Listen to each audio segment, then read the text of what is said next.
Well, hello there.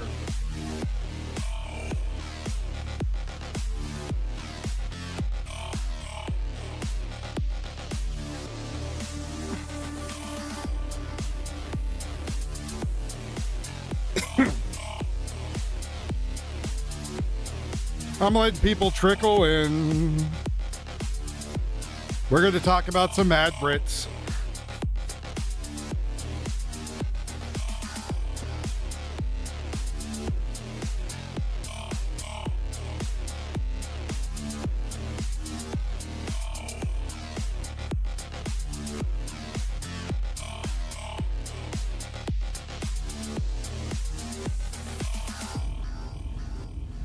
You know, I think the removable battery thing's good, personally.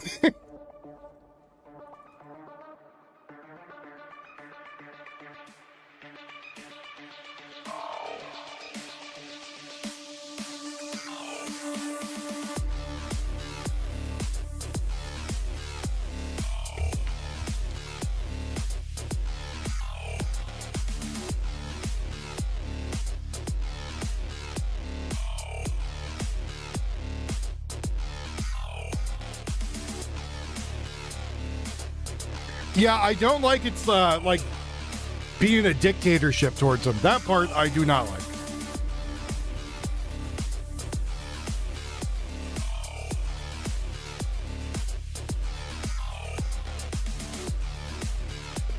So I'm just letting people trickle in. If you guys could go on the X, share the link on X, I'd appreciate it.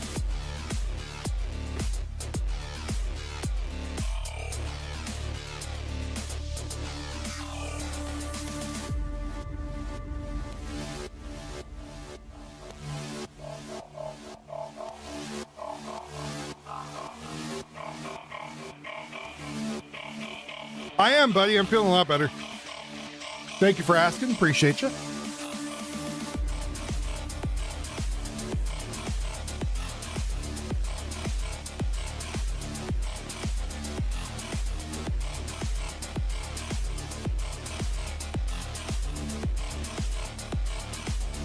Again, if you guys click that link and share it out on X, I appreciate it. I got to share it also on my Discord because Garbo is not on right now.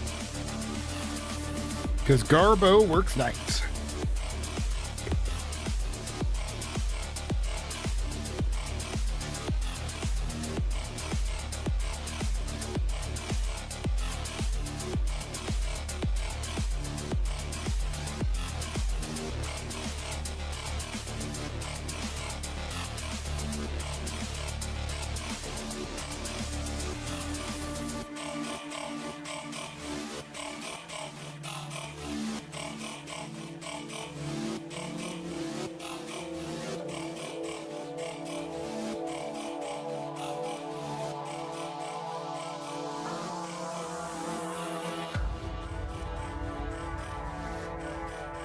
Advertising myself.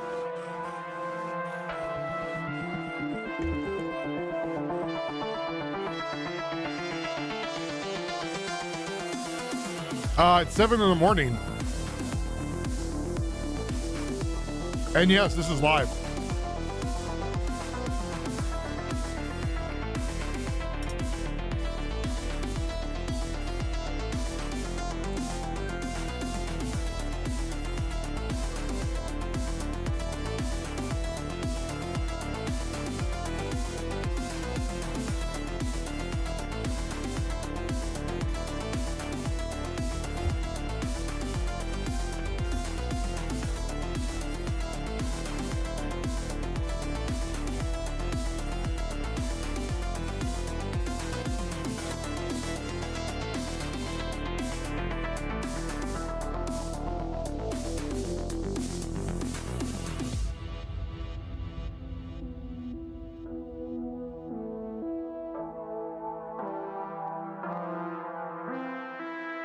It's those bloody Americans and their air conditioners while they're dying. I see.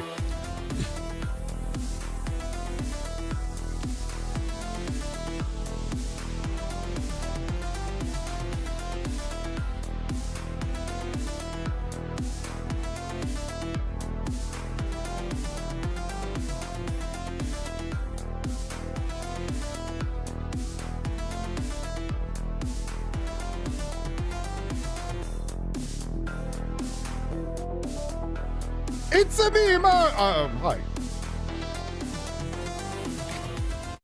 Hello, everybody, and good morning to you. Hope you're having a very pleasant morning.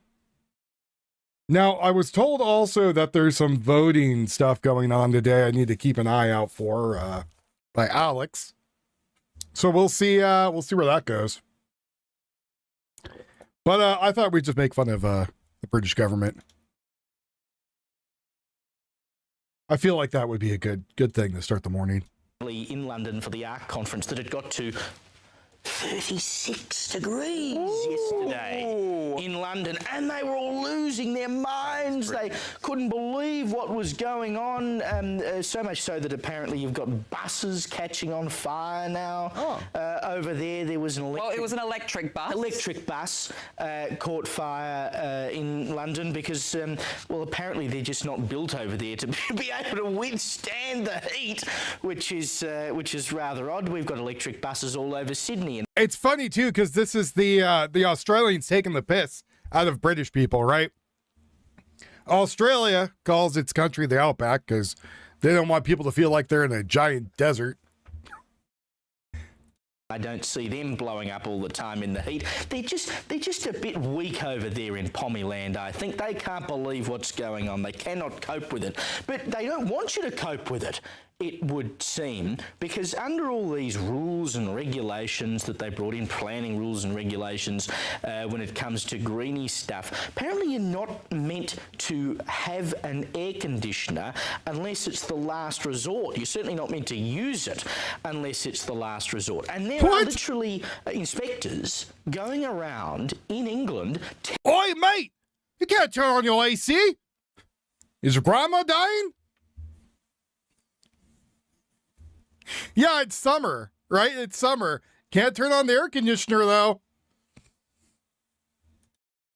You gotta keep the you gotta keep it, 98 degrees, or whatever the hell they're saying. What do they say, 36? What is 36? 36 what is that, Celsius? 96 degrees. They're bitching at 96 degrees. Growing up in California, they don't realize that United States is one of the hottest places on earth. That's Death Valley is the hottest place on earth, right? Unless you go dunk your dick in a volcano or something. Hottest place on earth, Death Valley. So, which is in, California and, what is that? Arizona? Nevada? I forget which one it's next to, but that's it. 96.8, 97 degrees. They're bitching about that.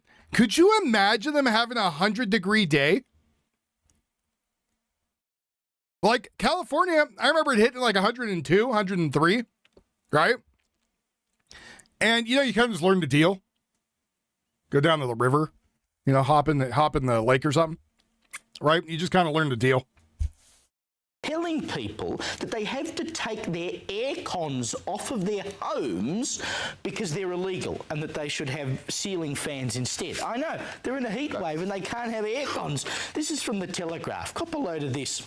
They report that in one string of cases that was uncovered by the Telegraph, a resident living in North London was forced to permanently remove 2 aircon units from the back of their home. Planning inspectors working for Camden Council said there was, quote, no justification for the aircon units and that they failed to comply with the local authority's so-called cooling hierarchy. Now, this cooling hierarchy, by the way, is that you have to use every other possible thing before you get the aircon. So in an appeal, the resident was told to... Listen, I shoved ice up my ass. I dunked myself in the tub. You're like, what do you want for me to do? Did you try huffing CO2? No? Well, you haven't tried everything. Sorry.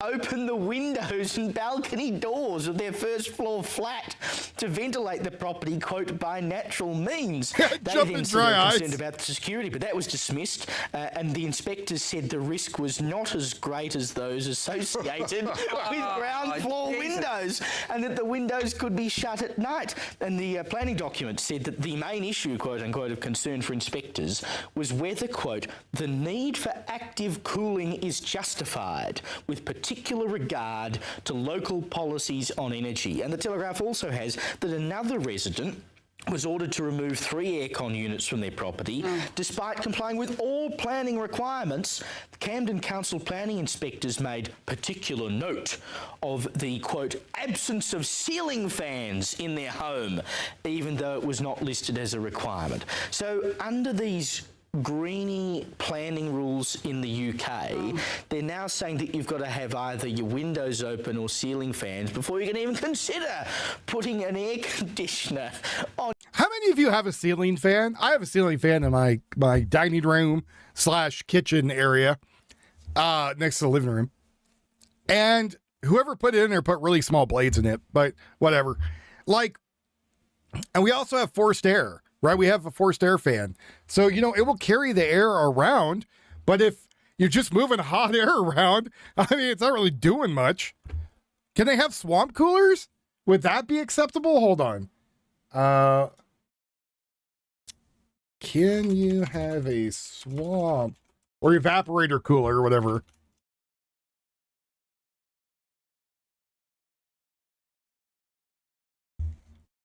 Let's see. Can you have a swamp cooler in the UK? Yes, you got a swamp cooler, evaporative cooler in the UK, but it's effectively is often limited compared to dry climate like in the American Southwest. Ugh. So, I mean, that's an option, I guess, that they might allow. But, I mean, to be honest, air conditioners are everywhere, right? Boy, I just got in my car and I turned on the engine and I just sat there while the AC went, mate. Oh. In your home, and if you do have one, you better only turn it on when it's really darn hot. They use the bidet, yeah. Is this real life? They're going around telling people either before or during a heat wave, take your air conditioners off your property. What? So what I'm trying to understand is, so right now, in the middle of a heat wave, we've got students being sent home from school because it's simply too hot. They've been told to go home. You've got construction workers knocking off the job, not being able to work. They're being told to go home because, it is too hot. Yet as soon as you get to your home, you may as well just stay outside because you can't get cool, because you've got to use a fan, open a window, give that a crack. If it doesn't work, well, too bad, because we're going to take your aircon away from you anyway. I just love how, and there's so much. No, of course not, Carol. I mean, honestly, you wonder why Reform is the #1 political party in the UK. It's this joy. It's kind of like Victoria, road tested on the global stage. Yes. Like, what if we took a little town, state like Victoria, and made it into a whole country, and that would be the UK. But so the amazing thing is that, you've got aircon as a last resort, right? Quote unquote, quote unquote. So you've got them permanently removing air conditioning units. Morning, Gio. And putting the proverbial, bureaucratic gun to residents' heads and saying, no, you've got to tear those off your wall. And then say, no, you've got to open the doors and windows. If that's not enough, oh no, you've got to have ceiling. So I bet you, is anyone in here from the UK right now? I don't know if anyone here is from the UK. I know we get a lot of Aussies in here who like to talk shit about the UK. But if you've ever lived anywhere where it gets really hot, right? Like, I mean, like really hot, like above 100.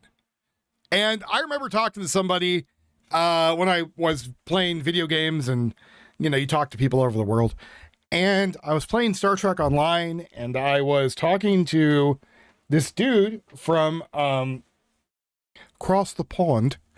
And he, because I know I can't do a British accent. I don't know why. I can do an Irish accent just fine, but sure the hell not a British accent. And that's probably because I'm not British in any way. But my family's half from Ireland, half from Italy.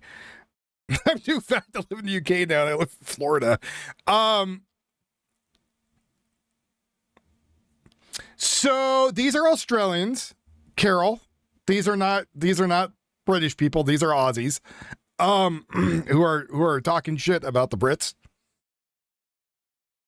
Fans, and if those two things and other things don't work, can you use the air conditioning? So as I was saying, like, if you ever live somewhere like actually hot, yeah, I could do Southern pretty well, actually, especially since I go down there way too many times. I was actually down in the South for like, I don't know, 3 weeks or something. I started picking up the accent. I got really freaking freaked out when I got back home. So yeah, no, I can do that, unfortunately, too well. And I've noticed, like, especially if I stay in Alabama, because it starts getting slower, like no one there understands what the hell you are saying. So Southern, yes. In fact, I got a voice acting part doing that, which was weird. But anyways, this, that, and the other thing, and Bob's your uncle. What's up, Martin? You know, when you live somewhere like super hot, and I've known people who lived in the Mojave, and you know, an AC is not like an option. It is how you stay alive, right? And then they work in like shifts, and you work when the sun starts going down, and you bust your ass until you can't see a goddamn thing. Especially when you're out there in the Mojave and it's 102 at midnight. Like,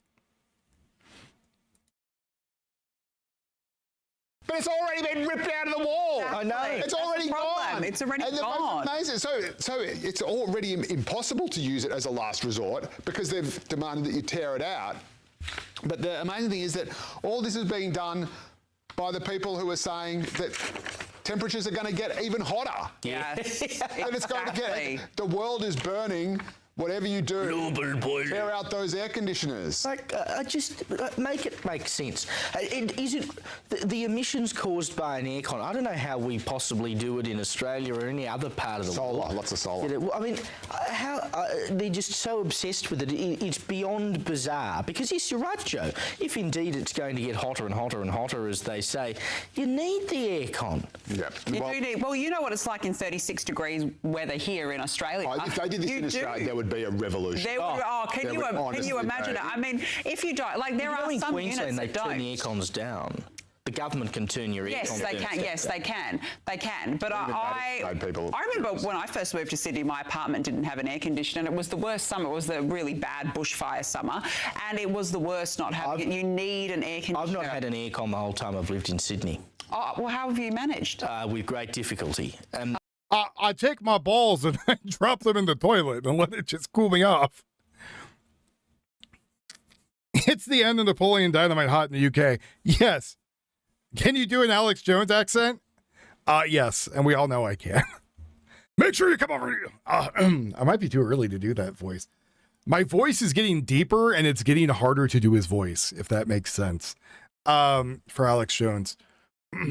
Ladies and gentlemen, let me tell you right now what's going on. See, like, it's getting too deep for Alex's voice.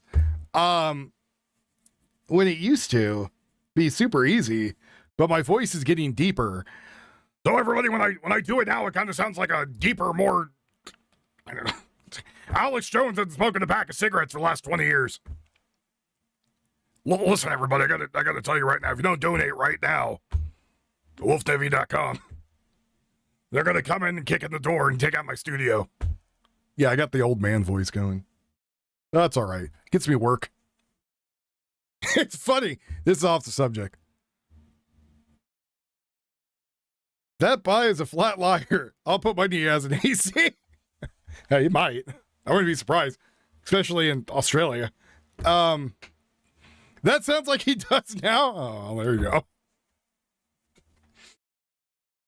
But when I go do voice acting parts, right, they'll be like, looking for deep voice. So I go in and they're like, oh, your voice. And I don't get the part. And the person who gets my part is like, obviously an octave or two higher than my voice. So I'm like, well, that's not deep. Anyways, sorry. It's off the subject. And because I There's come... a few in London you could pick up. Well, that's it. I get one on the street. But yeah, Postage run. So you would know firsthand what it's like without it.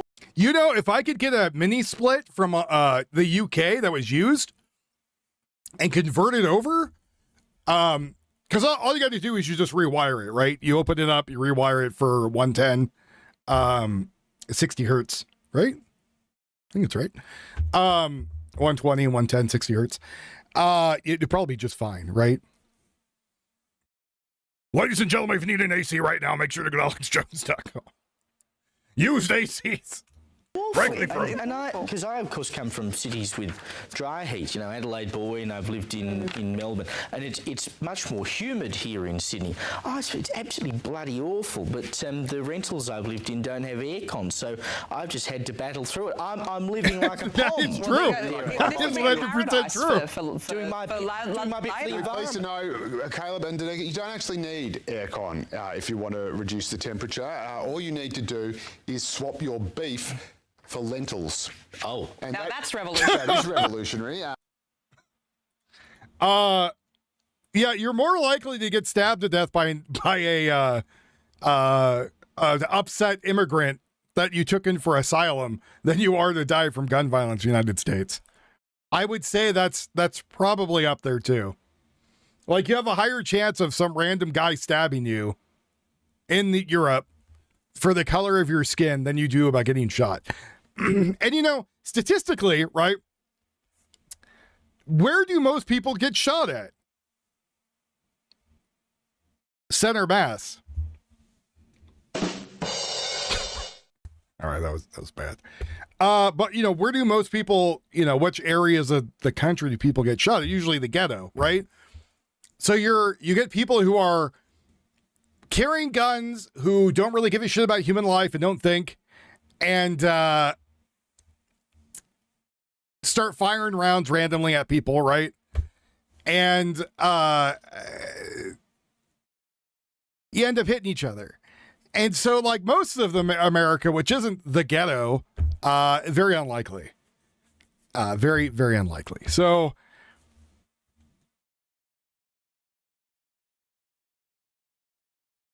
now, I wasn't going to say color of people's skin, but the statistics do say that is usually who it is. Usually, usually people of a darker color than khaki. Allegedly. Your AC died. Better give it CPR. I don't know how you do chest compressions on an AC unit. I guess from the fins? I don't know. Usually with a lot of AC units, when they do go out, it's usually the it's either the power supply that shorted out or it's the compressor. And if you have the money, I know you're on a fixed income, love pugs, but if you have the money, sometimes it's you can get them for about $100. If you go to the ghetto now, you'll probably be fine. At 7 a.m., maybe.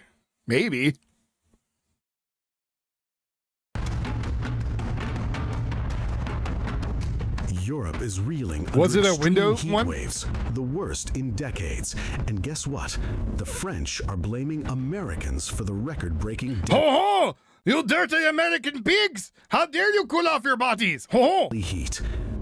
Paris Deputy Mayor Audrey Pulvar accused Americans of contributing to global warming as the latter mocked French for not having widespread air conditioning. Her comments have now sparked a fresh debate over climate change, responsibility, and adaptation. Pulvar, in a lengthy Instagram post, responded to criticism from some American journalists and social media users who mocked Paris for not having air conditioning in many homes Oh, and yeah, the buildings. capacitor. That's another She good argued one. that the United States, as one of the Could be world's that too, largest yeah. greenhouse gas emitters, bears significant responsibility for global change and its consequences.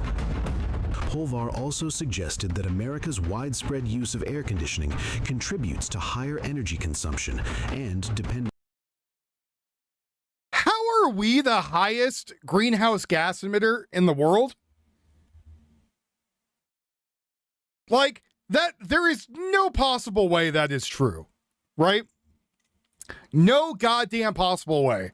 Like, I don't care if somebody comes out and like, oh, look, here's the data. You know, here's the data. Bullshit.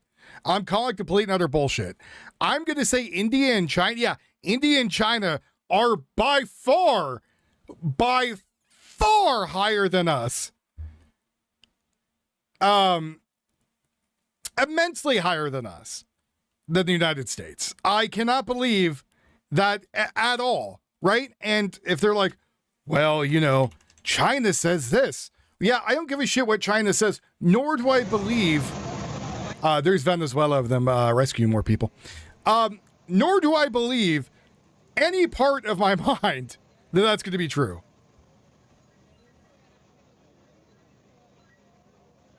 Their leader, Al Gore, says we're going to have an ice age in 10 years. They need to make up their minds. Yeah, so there was evidence that came out a long time ago because back in the 80s, it was that we are polluting the earth so much that any day now we're going to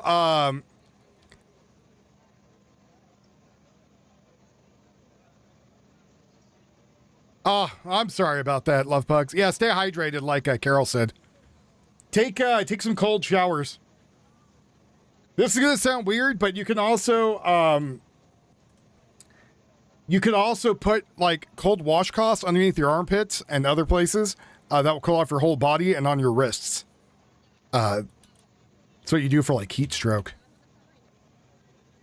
Give me 1 second. I'm going to pop up some other feeds here. Outside the Supreme Courthouse, the ruling of Trump challenge to birthright citizenship. So we're going to, it could be a lot of butthurt today too. That's actually the reason why I'm actually up right now. Yeah, ice packs and stuff. But yeah, so with China and India, not only it being severely overpopulated, it's having to supply food for all those people and having some of just the worst,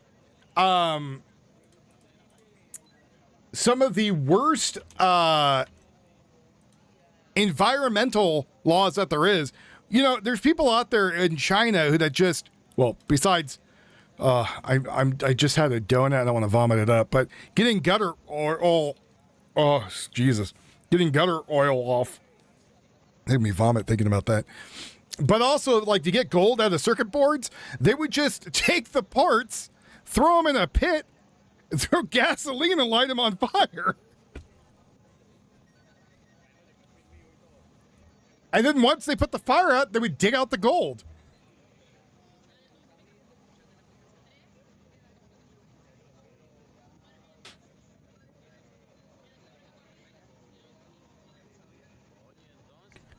There's no fence up? Yeah, I don't know. We'll see what happens. I don't see birthright citizenship going anywhere, to be perfectly honest. But we'll see what happens, right? Yeah, back of the neck, wrists, armpits, next to your balls. Yeah, that's, you put the ice packs all over there.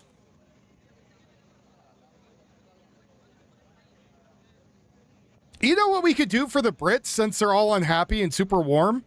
Why don't we just send them a bunch of stainless steel dildos and tell them to throw it in the freezer? They could take it out and just shove it up their own ass and they'll cool you down really quick.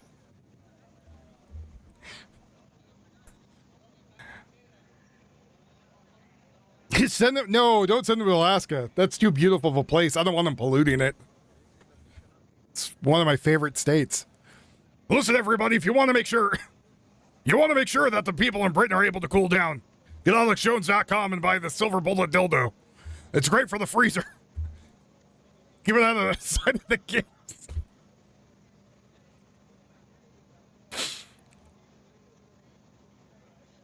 We are one of the few countries with birthright citizenships. Shall we go look to see who else has it?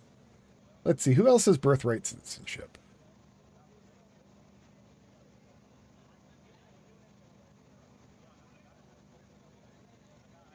Could I be born in China and have both?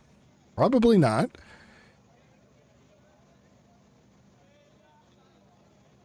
United States, Canada, and Mexico. Unrestricted birthright citizenships. Okay? United States, Canada, Mexico. Antigua? I don't know where the hell that's at. Barbuda?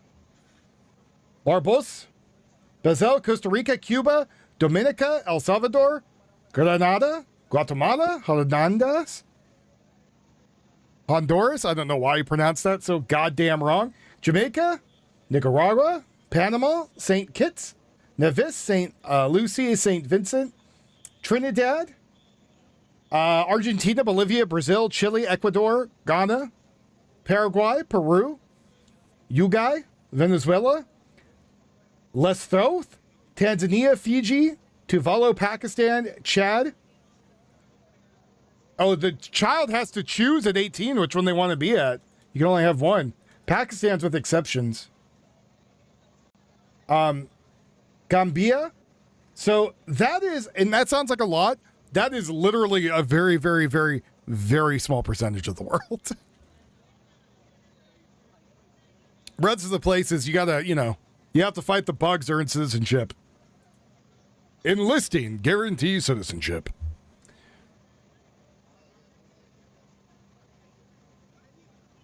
But with birthright citizenship, I mean, that's been a thing forever. Let's go see. When was that? How long has America had birthright citizenship? And then if that did pass, that can also question a lot of things too, right?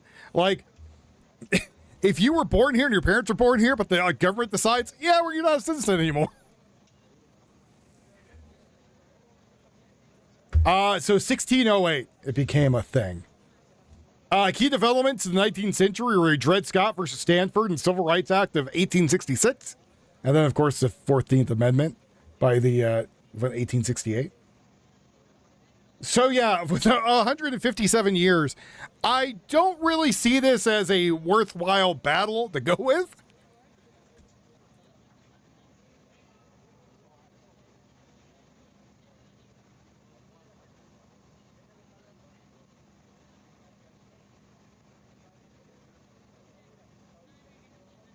Maybe I'm in the minority here, but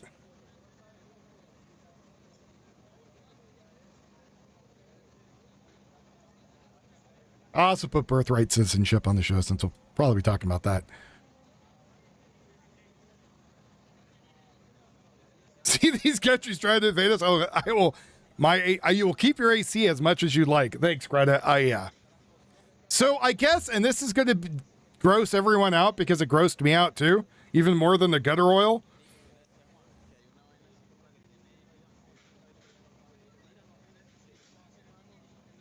But I guess there's rumors that Greta is like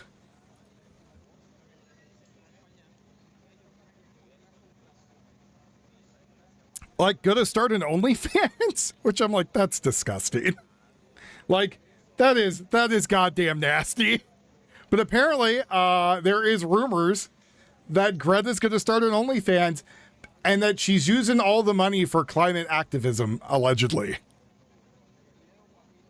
I don't know how she's going to use, zero for climate activism because, honestly, I don't know if anybody wants to see that gremlin do anything or any of that. That's just, I don't know.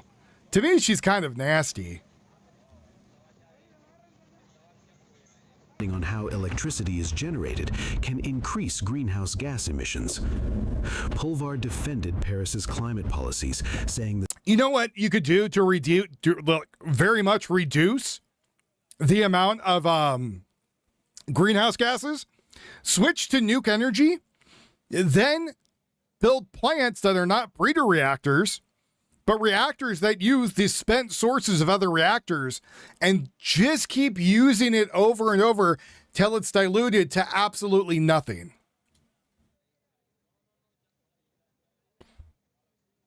Then you wouldn't have to worry about the waste. And any waste we can't do anything with, we put it on a rocket and shoot its happy ass to a different planet. How about that? The moon could use some radiation, I bet. It's probably slightly radioactive anyways from having an atmosphere and the sun beating the living shit out of it. The city has invested in reducing air pollution, improving energy efficiency, and renovating buildings. She argued that simply installing more air conditioning is not a long-term solution because it can increase electricity demand and add waste heat to urban environments.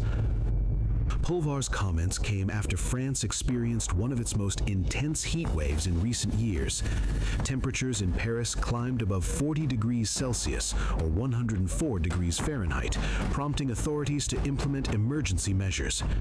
Officials reduced operating hours at major tourist attractions. Sun's too far away.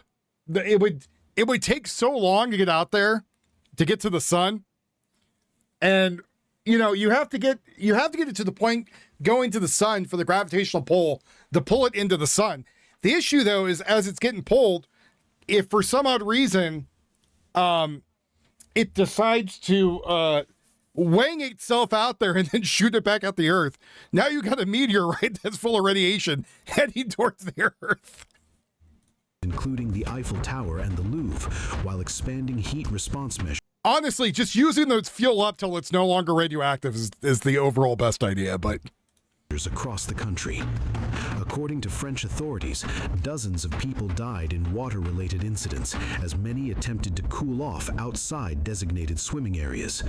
Emergency services were also deployed to respond to heat-related medical emergencies. It's been the worst week that we've had in this apartment. It started off okay. I thought it would be short. And the problem has just been that it doesn't recede even in the evening, so you don't even get... She's mad that she has to go down on her partner still, and she smells like a swamp. ...that time to have some cool air and to pretend it's not there before it comes back. And this particular apartment, because of the fact we have only one window and because of the fact it gets light from about midday to when the sun sets, which here is like 10 p.m. From the sun? Yeah, it does that. It means it's just baking in the whole afternoon, and it's impossible to just get a respite from it. She sleeps better than I do, I think just in general. But I have a battle between the window being open and the window being closed, because if the window's open, it's a bit cooler because I'm letting some of the air come in, but it's so loud because there's people in the habit of driving their motorbikes through the street as loud as possible at 3 in the morning, or people screaming in the streets at 3 in the morning. And so I'll wake up and I'll decide it's too hot, I have to open the window. I open the window, go back to sleep. An hour later, I wake up, I say, it's too loud, I have to close the window. I close the window. They have these things called earplugs that you could just stick in your ear.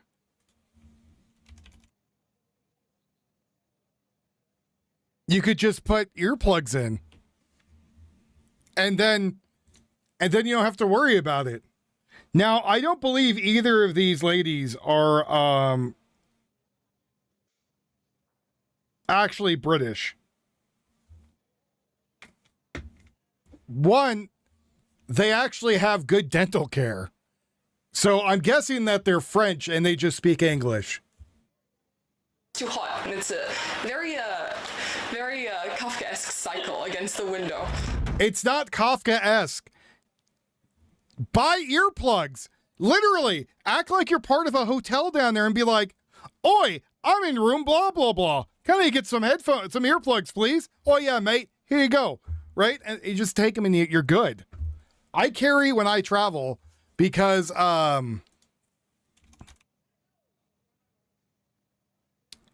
when I travel, one of my buddies I travel with snores like a goddamn freight train and then like tries to gasp for oxygen.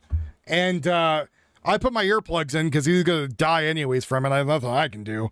And, they're free. Any hotel you go to will give you earplugs. And then if you go on right now, let's go see. If I go on Amazon, right? Amazonian.com, earplugs. Oi! I can get me as much earplugs as I want for cheap.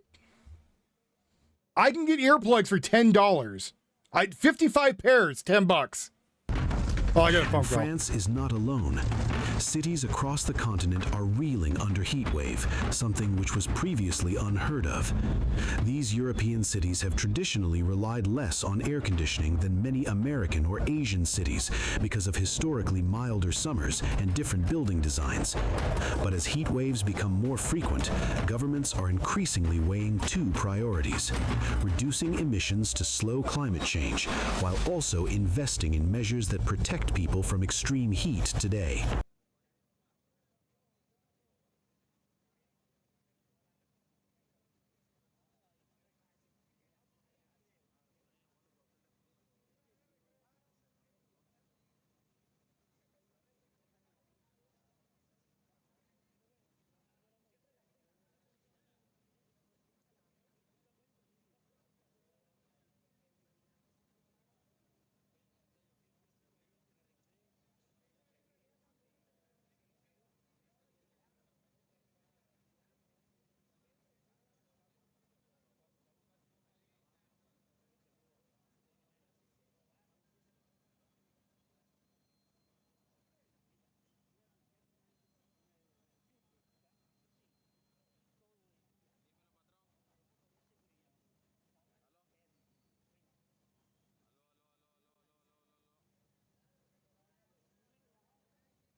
I've been talking this whole time muted.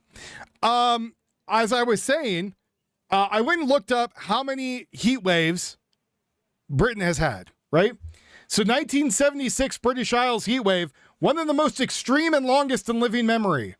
1976, 2003, 1990, 1911, Colt 45, 1911, 2018, 2019, 2022, 2025, 2026. Other notable ones were 1955, 1995, 2006, 2013, and 2021. So if I'm no goddamn historian, but me just taking a few seconds to go look up here and see when Britain's had heat waves, apparently they're used to having heat waves. Pulvar's comments have therefore reignited an ongoing discussion about who bears responsibility for global emissions and how countries should balance climate mitigation with adaptation. Notably, almost a decade ago, nearly every country adopted the Paris Accord, a landmark global accord aimed That does jack off all. The Paris Accord is bullshit. It doesn't do anything. It just makes stuff cost more money.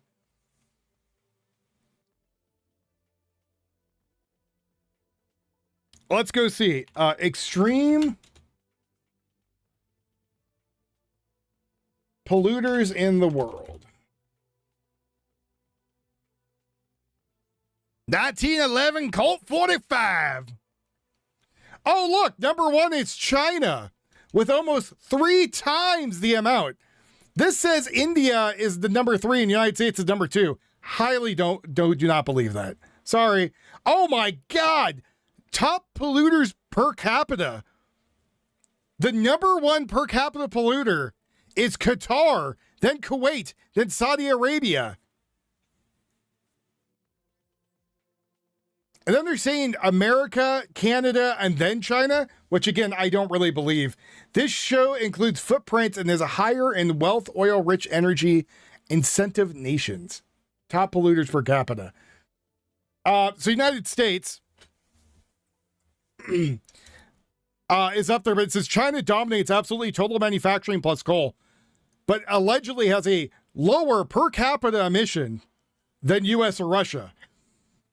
Well, yeah, I guess you're not really polluting much when you live in a goddamn, house made out of sheet metal and, you wake up in the morning in a goddamn jungle and all you do is make a fire for your family to eat whatever you find. So yes, I guess if you go and say that the poor are putting out less emissions.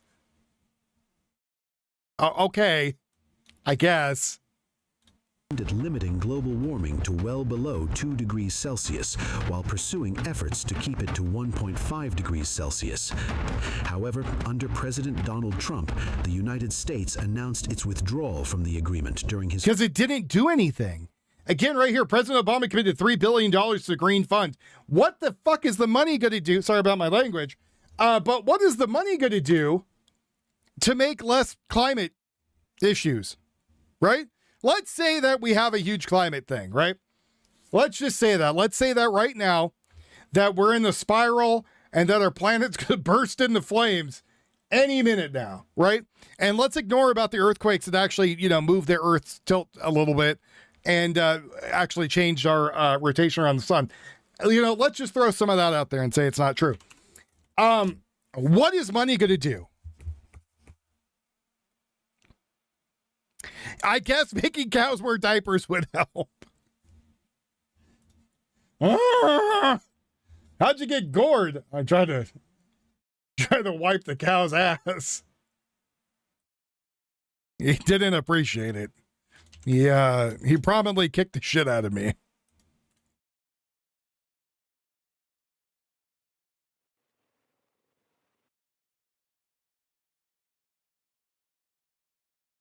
Stoop. So again, how are you, right? How is money going to stop climate change? It doesn't. It doesn't do anything. The money goes to a bunch of stupid committees that do nothing, right? And doesn't really help with anything. But if you're looking at the planet as a whole and say, hey, we want to reduce pollution. Okay, that's great. Who doesn't want to reduce pollution, right? Why not? Let's take all the garbage out of the rivers and the oceans first, right? But throwing money at a problem is not going to do anything. And again, if you really want to reduce pollution, open more nuke plants. Open nuke plants that take all the other bullshit, right? And then use that in the plant till there's damn near nothing that's radioactive about it. And they've already had those. I think France actually opened up a nuke plant that actually does that. I think Japan's doing one too now. But again, we used to make breeder reactors because we wanted to make reactors that made materials so we can make bombs, right? Doesn't need to be a thing anymore. See, there you go. Good morning, Julius. Eat your beef every morning. That's the way of doing it. A minor seventh, learn your circle of fifths.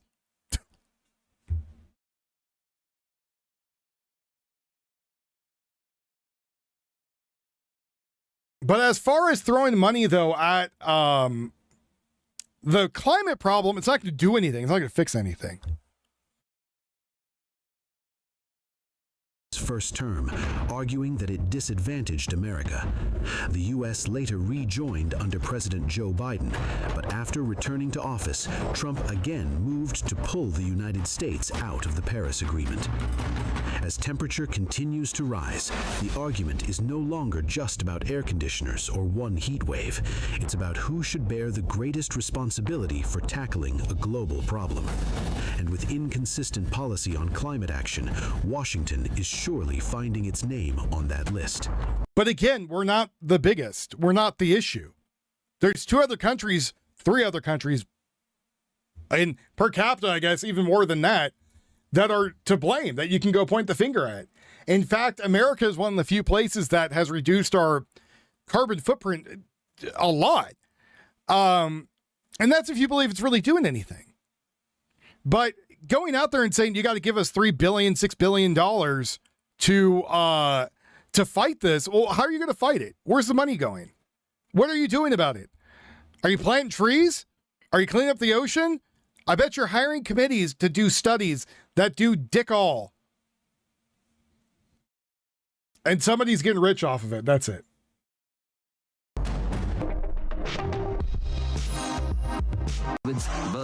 Well, that is a lot of nothing at the end of that video. But again, the biggest thing is, again, with what we're talking about with the British folk, aren't really mad at us, more than their government. And then their government is then taking it out on the British people, right? So if you're a British person, apparently, and you're running your air conditioner, or you have one, and the Gestapo comes by and knocks on the door. Hello? We're here to check for your, AC if you're using it correctly. Yes, carbon is one of the things we need in life. Because what kind of life-based forms are we? Carbon. Hydrocarbons. But I digress. And the thing is too, is like with our British cousins across the way, they want to use their AC.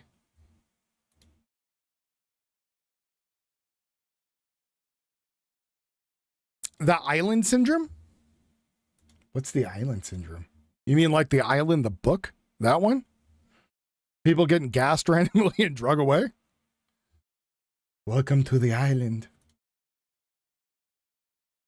That's not what you're talking about. I don't know what it is. And I'll have to go look it up.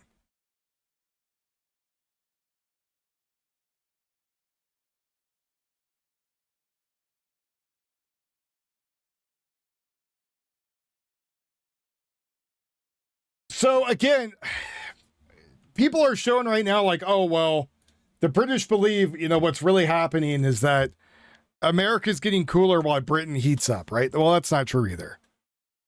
Britain's issue is that it's their government, and the government, it's a recent podcast. Oh, I'll have to go listen to it.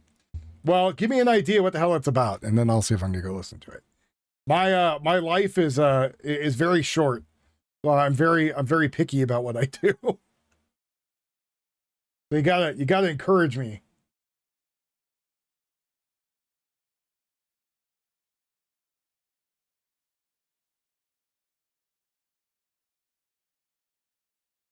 I'm looking for the other video I had up.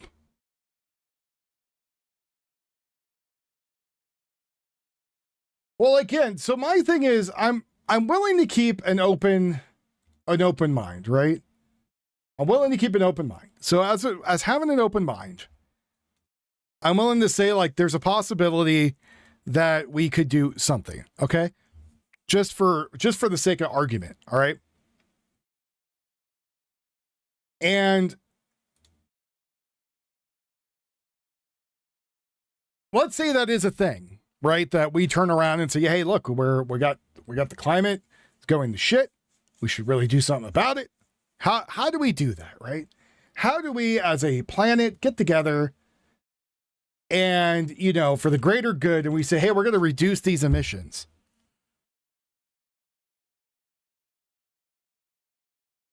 It breaks down the reason why energy is so expensive in one little island surrounded by natural resources, Ireland. Oh no. Okay, I feel like I'm going to go listen to that now. That sounds like something I would enjoy hearing about.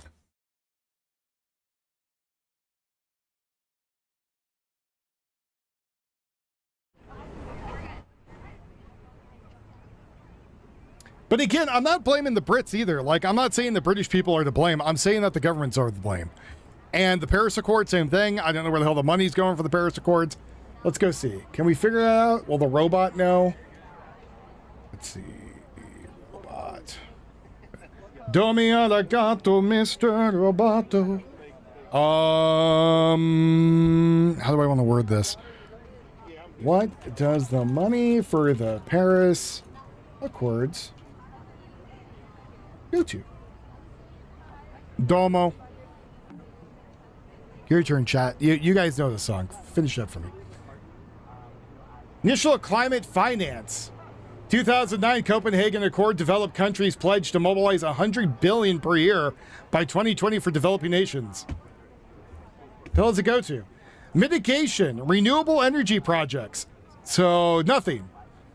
Energy efficiency and clean technology. Nothing. Low carbon transport and sustainable agriculture fostering. That might go to something. I have more faith in that. Climate resilience infrastructure.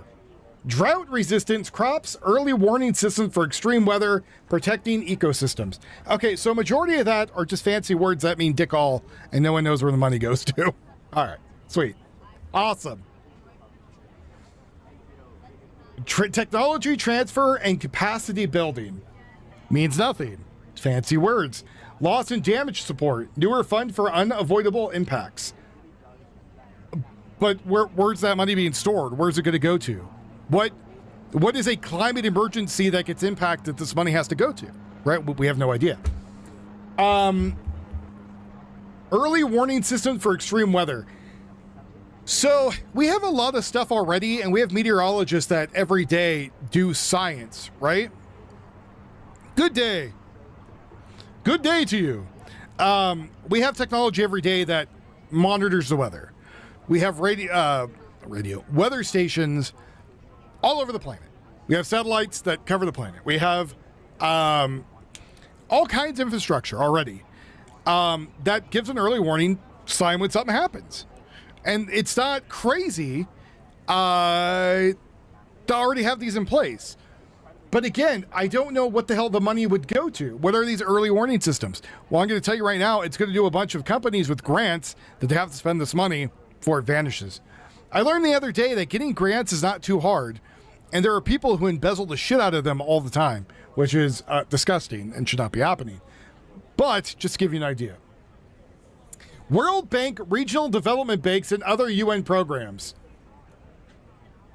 So the money goes to a World Bank and regional development banks and other UN programs, so they spend it however they want.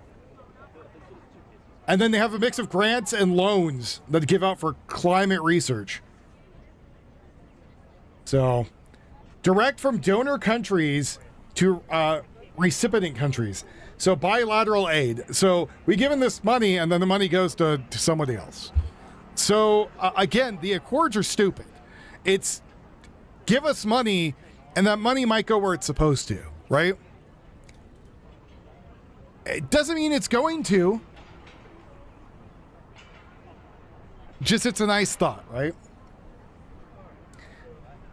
So I don't know who the woman is that's blaming America. Let's go see.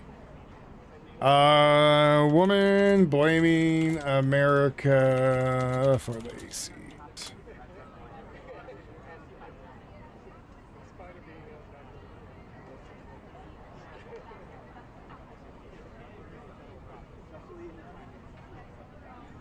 Paris Deputy Mayor Audrey Pulvar. Pulverizer?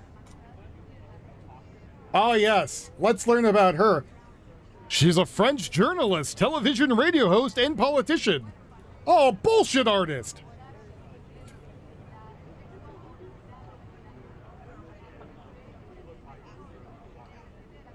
How much do you think she's worth? You can always go take a nap. You said it's hot where you're at, right? Let's go see how much she's worth. Did you bullshit this morning? Yes. Did you bullshit yesterday? Yes.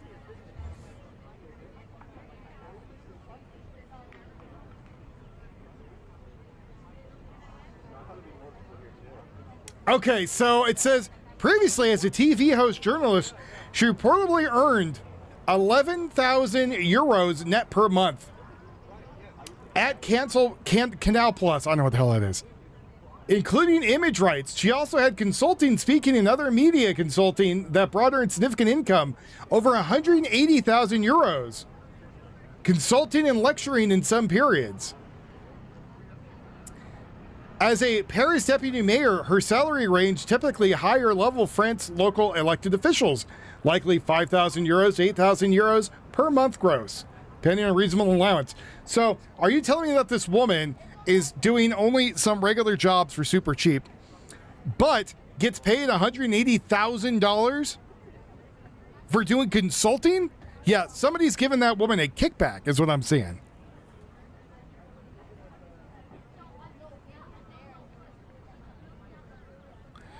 Well, that's been a thing for like a couple hundred years.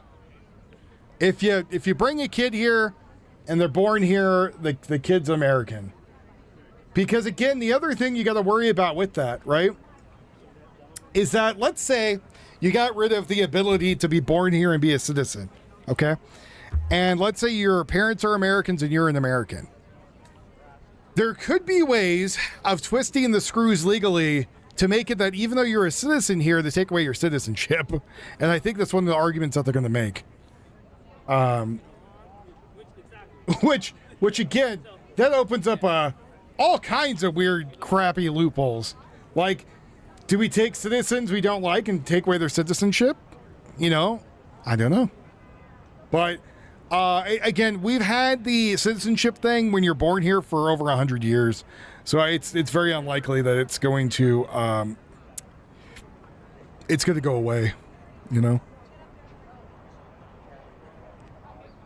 So, you know, anchor babies will still be a thing. Now, what you could do, right, is you could look at the law and be like, all right, well, this kid was dropped off here in America to get dual citizenship with America and, let's say, China. But when you look at it, that person from China, for example, is part of the CCP government, and that they're doing this to implement the child as an anchor and not really for it to have dual citizenship, right? So you go, okay, well, we're going to revoke that because of this reason. I would say that might be better. I think when they were doing that last time I talked about it, you could still deport the parents. And what ends up happening is when you deport the parents, they usually take their child with them, and then the child leaves. Child becomes of age or whenever, they can always come back to America and reestablish citizenship. But again, when you're going through it, you have to also fill out like paperwork, right? So all of us, when we got born in the United States, you gotta You got your social security number, and that meant that you were a registered boat. And because you're a registered boat, that means when you, I'm just kidding. I'm not going to go down the sovereign citizen stupid thing, but you get a social security number that also says like, hey, this is who you are.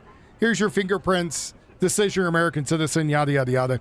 Well, sometimes with parents, when they come here to have a kid and the kid's getting deported, that paperwork doesn't always get filled out. So they can be like, yeah, I was born in the United States, but I don't have any way of proving I was born in the United States, right? That also happens. So, because I know when my dad went down to the Social Security office to get me and my brother's Social Security, which was, I think, like a year later, because me and my brother have our Social Security numbers are one number different from each other.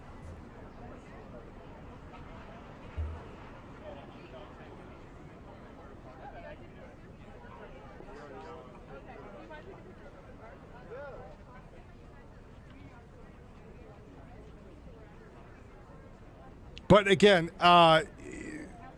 you got the parents, so the parents screwed up. You got to tell them, hey, you got to get the hell out of the country. They're like, oh, but my baby's got dual citizenship. Okay, we can keep the kid. Oh, no, we don't want to do that. All right, bye-bye.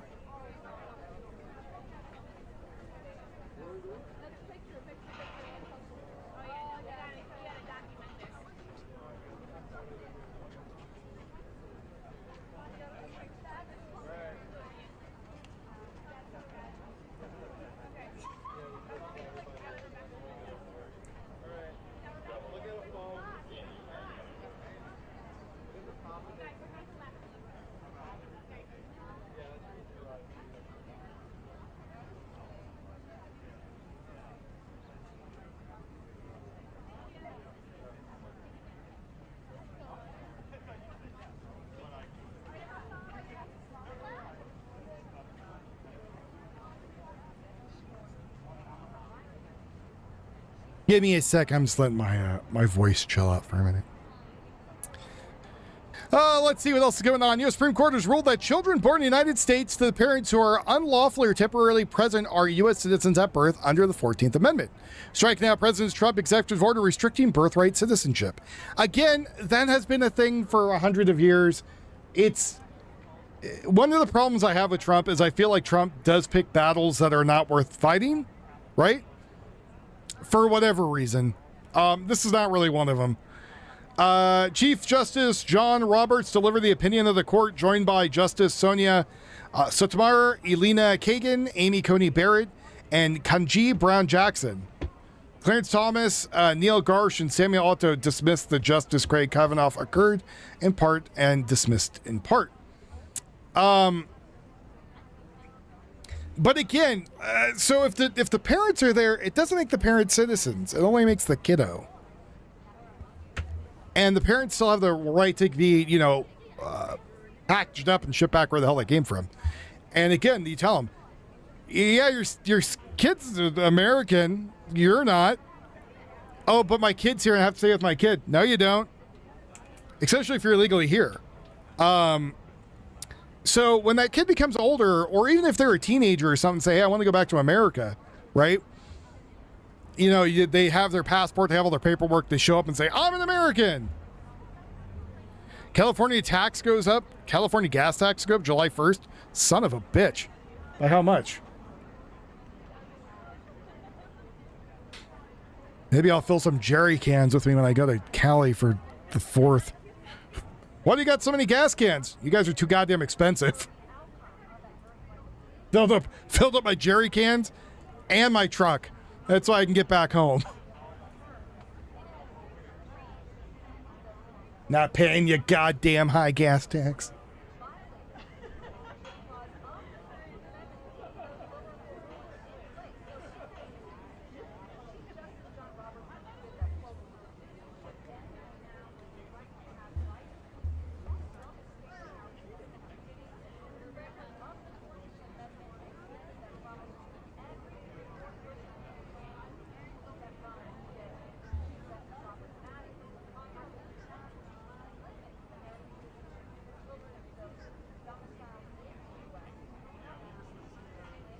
So yeah, as far as I understand, you can still deport the parents. But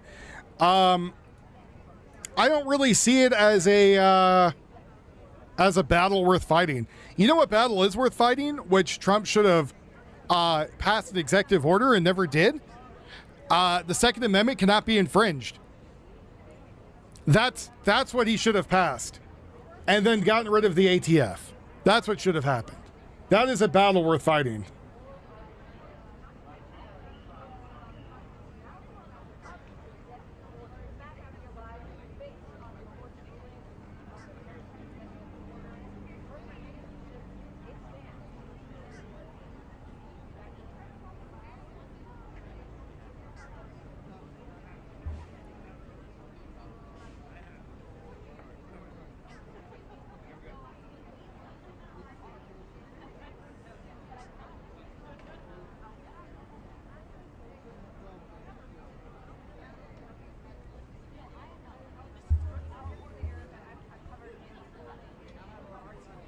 So people told me this morning to get on early because they're like, oh, you know, it's a Supreme Court thing.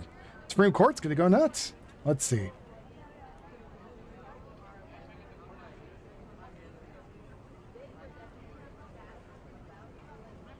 Let's go see how much. 63 cents for the Wait, hold on. Is it 63 cents per gallon? Holy shit! California excess tax rose by 2.2 cents per gallon. The 64 cents per gallon? This is the highest state gas tax in the nation. The Christ Automated Senate Bill 1, 2017, which votes upheld in 2018. Annual inflation. Holy crap. So it was at 59.6, now it's at 6.2. You'll have like $1 for every freaking. As I tell my family, like, why the hell are you guys still living in California? That place fucking sucks. I'm like, oh, because the weather's nice. Yeah, you can't fucking afford anything.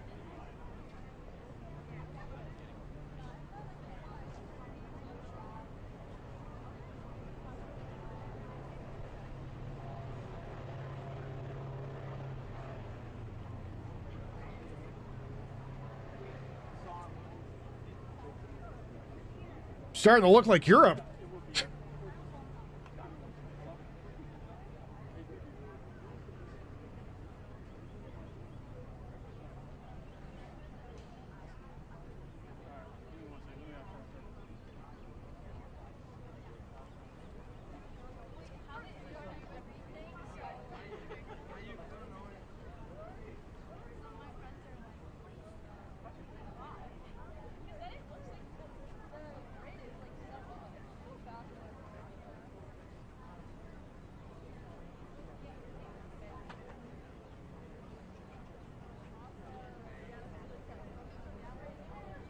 Yeah, California, July 1st, upgrade background checks on barrels and uppers. That's why Trappers Outdoors, our amazing sponsor, doesn't sell anything there. They'll sell for damn near almost every other state but that.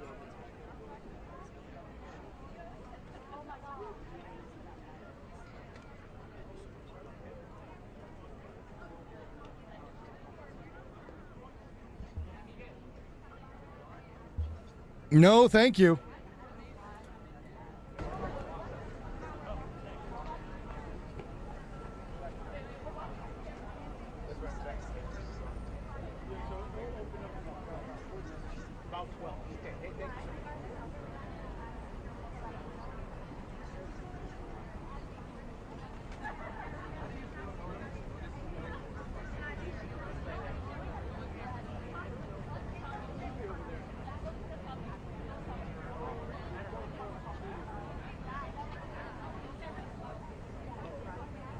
I did not. I had the flu the other day, so I didn't cover a lot of stuff. Let's see. Mass shooting in Germany. Mass shooting.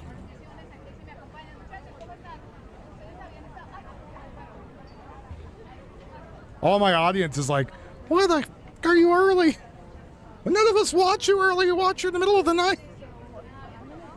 On June 29, 2026, a mass shooting occurred in Stade, North Germany, near Hamburg as a youth welfare facility.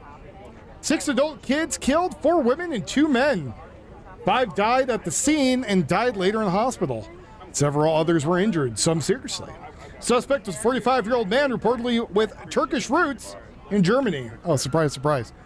Was arrested shortly after he had an appointment at the center relating to the custody dispute of his infant daughter. Second person, possibly a companion, also detained. Police believe it was a family custody-related tragedy, not political or ideology motivated. Child was unharmed and taken into care. The illegal firearm was seized. God damn.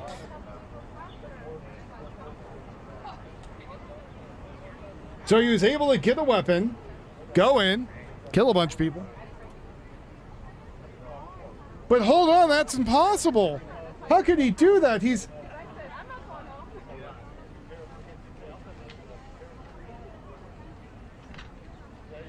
That's just silly.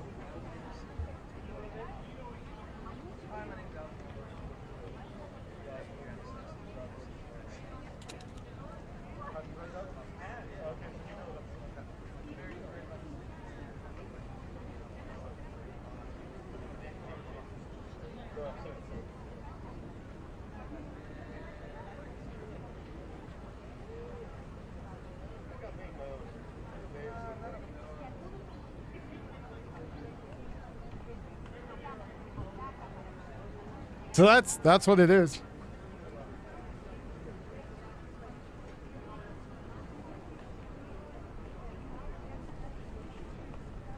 You're gonna have to wait, ma'am. Yeah, ma'am, you're gonna have to wait. Sam Alto just announced he's stepping down. Did he say why?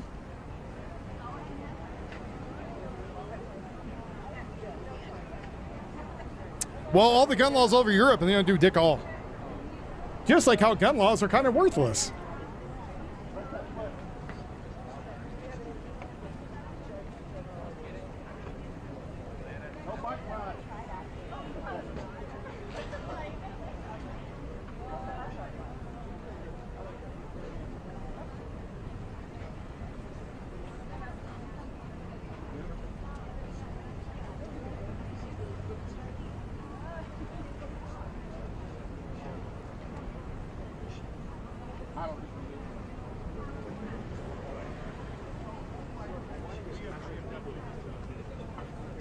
When did he announce he's stepping down?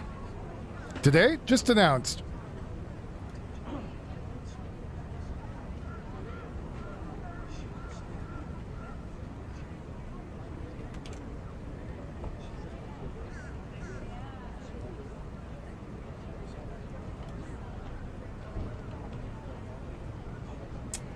Justice Alto is absolutely fuming. Oh, well. Well, we got a video here. Watch the video. Thanks, Fuzzy. Remember, be like Fuzzy and donate big and donate often.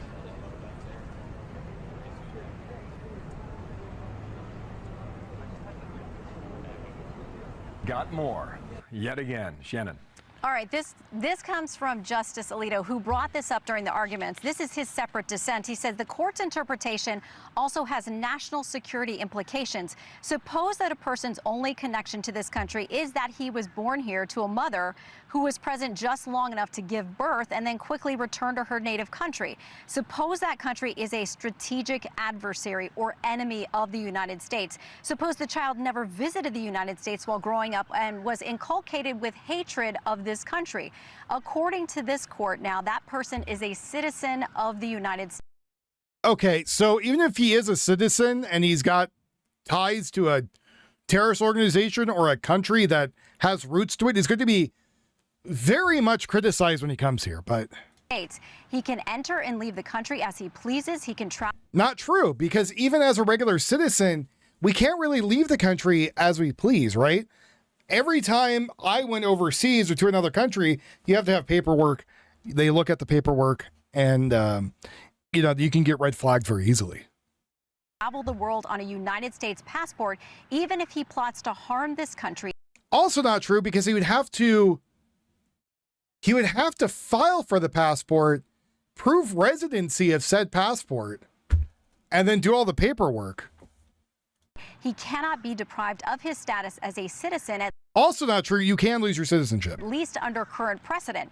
He goes on to say that this decision today also provides a powerful incentive to enter or remain in this country illegally. He goes on to say, in my judgment, the court has made a mistake that will seriously affect the country's future. So some very pointed dissents here from those who raised these very big concerns during the arguments. And they're real world scenarios, which are not a fantasy. They're not a movie. I mean, these things that can actually happen now under this ruling that you have today from the majority. Yeah, we'll see if he actually steps down. Again, there's some battles worth fighting and some that aren't. This has been a thing for over 100 years that people are able to do. People know anchor babies are a thing. But it's not like you could just be like, oh, yeah, I'm going to go get a passport. I live in another country. No, you're going to send in paperwork and stuff and prove that you're actually from America. And then they're going to start looking into you and being like, do you have terrorist things? Especially you're from, like, let's say you're from Iran, right? Let's say you're at Iran or you're in Iran and you're in Iran and you say, I was born in America, right? And now that I was born in America, I'm able to be a citizen. I want an American citizenship passport. The minute that you send anything in, you're like, hi, I'm an American. They're going to be like, bullshit. And then they're going to be like, okay, let's see who this guy's with. And they're going to start looking into you. So I can understand why some of them are looking at it like, hey, this isn't a big deal, right? Some we don't have to really be paying too much attention to.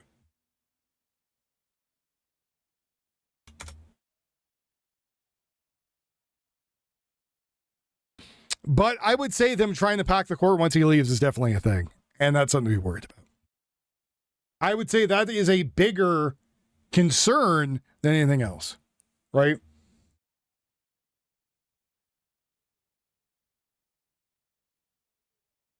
More worried about someone going in there and actually trying to strong arm the court for stuff. And I think the Supreme Court should stay, the people in there who actually care need to stay in there, right? And that's kind of, it's kind of the back and forth. But again, as I said before, what needs to happen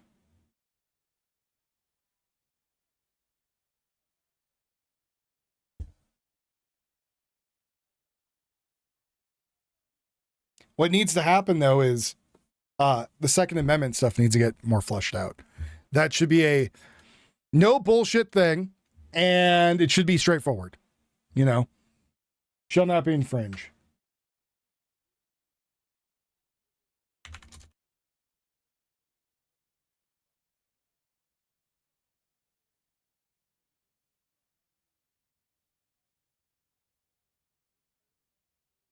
I mean, that's going to take a lot too. To get an Article 5 going and to get everyone like on the same page, I think it's going to be a giant pain in the ass. I mean, the country right now is very much divided, right? And it's divided, again, polarizing in both directions. We have less people who are in the center these days and more people that are polarized right or left, which I think is somebody's goal that they wanted the entire time. Because as long as you got people fighting with each other, you can do whatever the hell you want, right? And, when people talk about the Civil War, I think if we had a Civil War, it would be a lot less than everybody was expecting, right? Oh, man. Oh, God, fingers, what are you doing? Oh, God, what is going on here? Oh, Jesus. I've never really wanted a 1911 until I just saw the staccato. I think staccato also makes the one where you could take the slide off and turns it into a knife.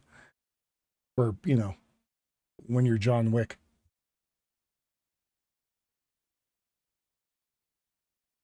And you want to stick people. But I think getting Article 5 would be way too hard to happen.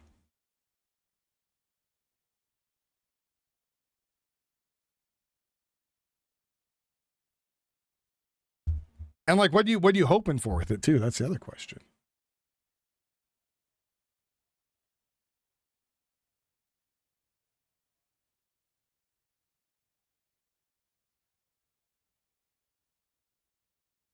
So yeah, U.S. Supreme Court has blocked President Trump's executive order barring birthright citizenship for anchor babies and children of illegals.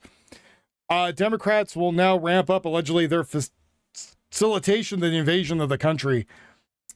But I mean, are they? Are they going to? The 1911 bayonet, yeah. It's kind of a weird pistol. You can look it up. They're actually only 7 states short? That's surprising. Out of how many? Because people are saying, oh, this is an absolute travesty, and oh God, now they're going to keep doing this. But again, this has been a thing for like over 100 years, so I don't know why now it would change so much.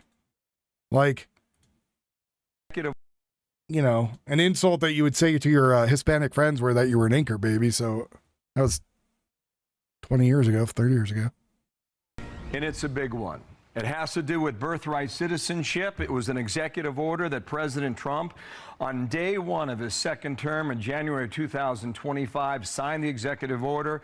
It was immediately challenged, and now we can tell you that the U.S. Supreme Court has ruled against President Trump's order to limit birthright citizenship. Shannon, we have talked for some time about the president feeling that he would not win on this one. The question is, why not? Okay. Right off the bat, it says children born in the United States to parents unlawfully or temporarily present are, quote, subject to the jurisdiction of the United States and are citizens at birth under the 14th Amendment's Citizenship Clause. So look how this broke down. As we expected, the Chief Justice wrote this opinion. Justices Sotomayor, Kagan, Barrett, and Jackson joined. Jackson has a concurring opinion in which Sotomayor joins. Justice Kavanaugh files an opinion concurring in the judgment and dissenting in part. The dissent comes from Justice Thomas. He is joined by Gorsuch, Alito, and then Justice Gorsuch apparently has his own dissenting opinion. So it is what we expected after the arguments here, and it looks like a bit of a split, but enough of a plurality coming together to say that the executive order that the president issued very quickly upon taking office is no good, and that if people are here, subject to the jurisdiction thereof includes people who are here illegally. Writing for the majority, Chief Justice Roberts says this: citizenship then and now was the right to have rights to freely participate in our political community. Talking about the 14th Amendment, the framers of the 14th Amendment extended that promise to every freeborn person in this land. That's a quote, and it looks like it's a quote back to some of the legislative debate about this in Congress. He says we keep that promise today. So again, I know people are freaking out, but I think it's fine. It's already been a thing. It's been a thing for over 100 years. I don't know what else to say about it. But I mean, they could have been doing it for 30 years already, right? Like, you could literally have had 2 generations of them in the country. Maybe even 3 generations. Like, that's kind of the thing. And it's been like that for over 100 years.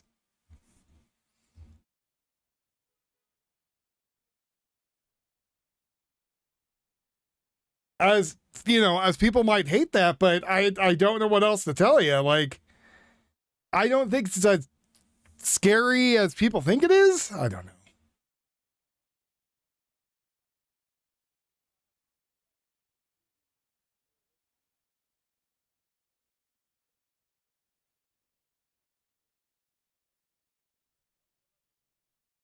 That's why I'm not freaking out about it. That's why I'm like, oh, all right. Well, like, I get it. I don't think they're going to change anything.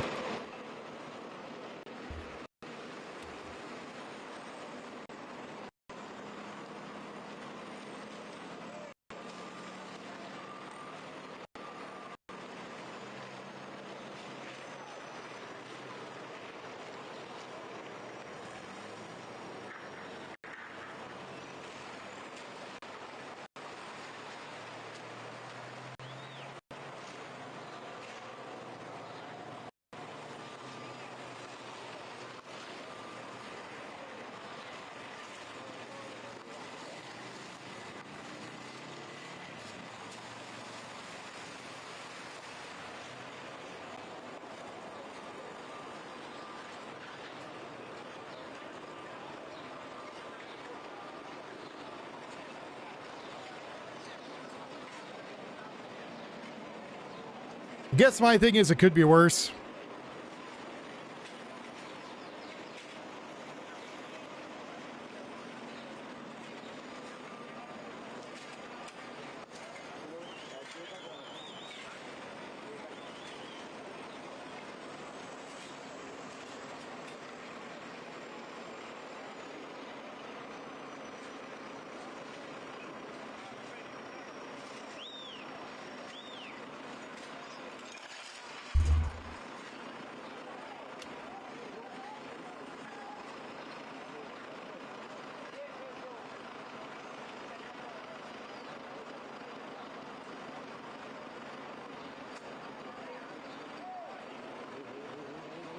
But we already have people doing that.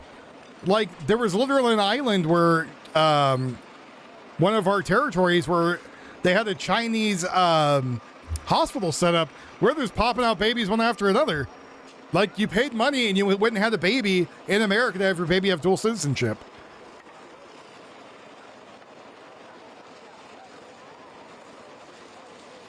Oh, I see what you're saying. I mean, yeah, they could technically do that. You can have tons of Russians over here. I could get to go to America, have a baby in two places.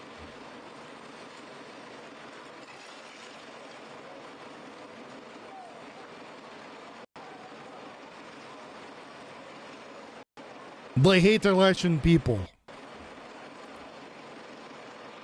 Just say that they're Asians. Look at the Russian people over here.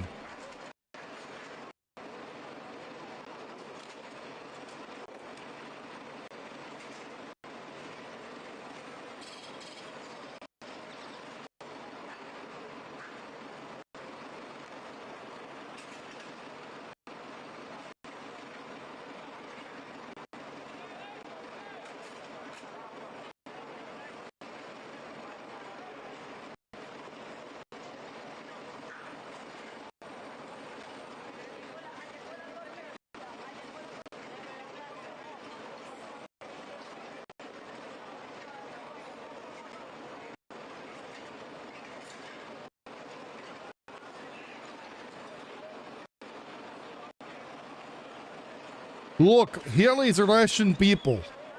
We come here to have baby? What do you mean we can't do that?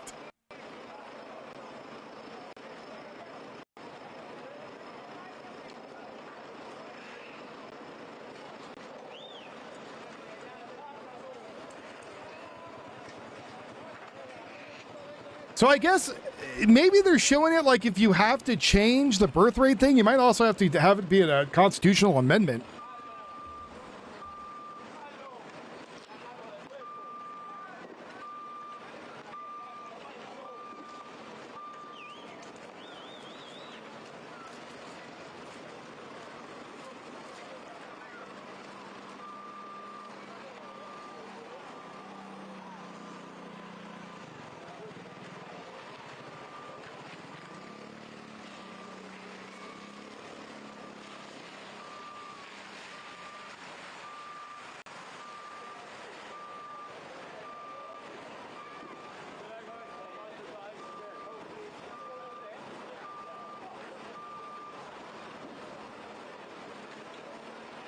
I see everybody now being pissed off, starting to like the idea of increasing the Supreme Court to 13 justices.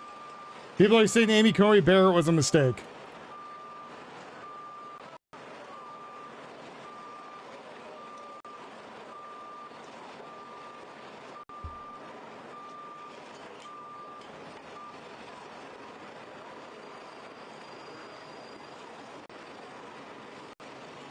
Well, yeah, that's, again, that comes to the big problem.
Yeah, I agree that amending the Constitution is going to be a goddamn mess.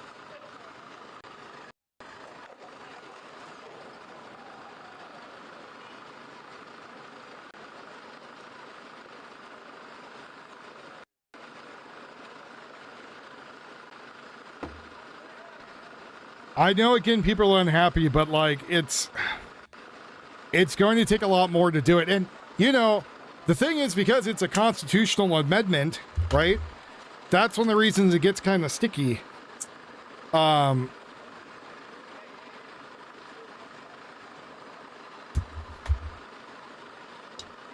so if you want to change it, you got to change the whole thing.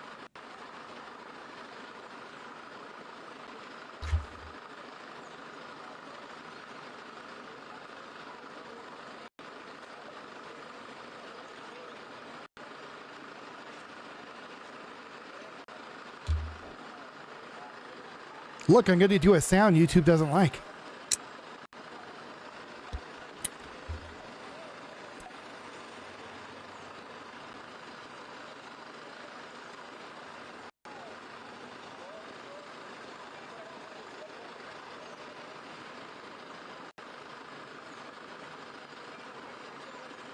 Again, you have a better chance of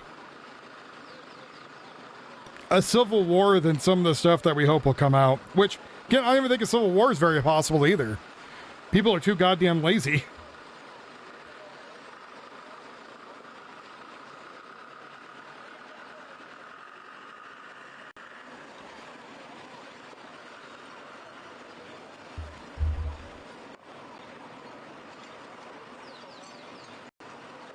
Like, again, majority of the people, you know, let the government lock us in our house for a couple of years and didn't do fuck all about it. So, you know, I'm just going to say my faith in people is very low these days.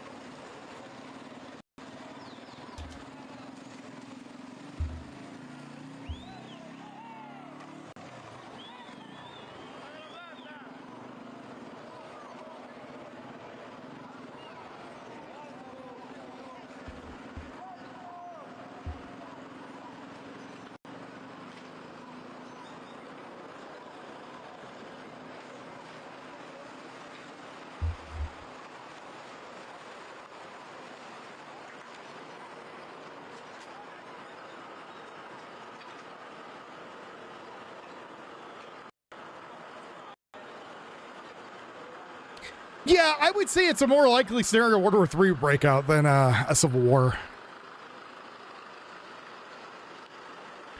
So what would end up happening, I think more of just people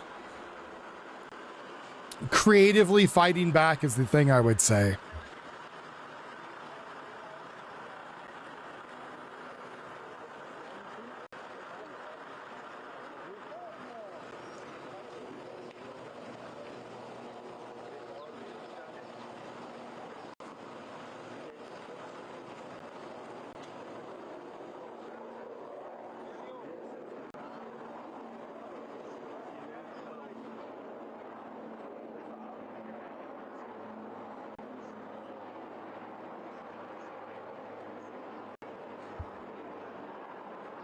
Well, it's not just pissed off enough, but remember, even during the Civil War, the amount of people that were actually part of it were very small.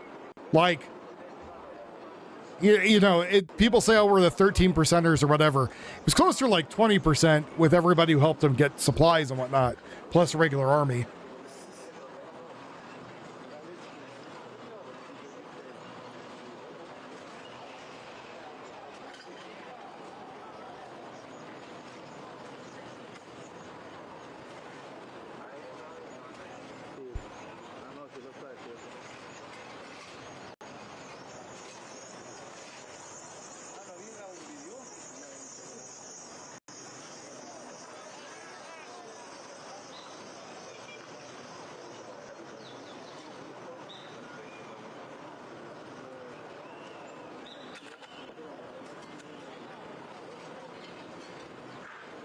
And then the other thing is, even if there was a civil war, you would have to worry about, like,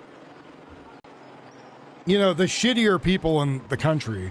who are just like, oh, you're out fighting? I'm going to go, rob your house and kill your family. Because I can, right? I don't give a shit about your war. I'm a peckerhead. And they're going to go do that, right? So that's something else to kind of think about.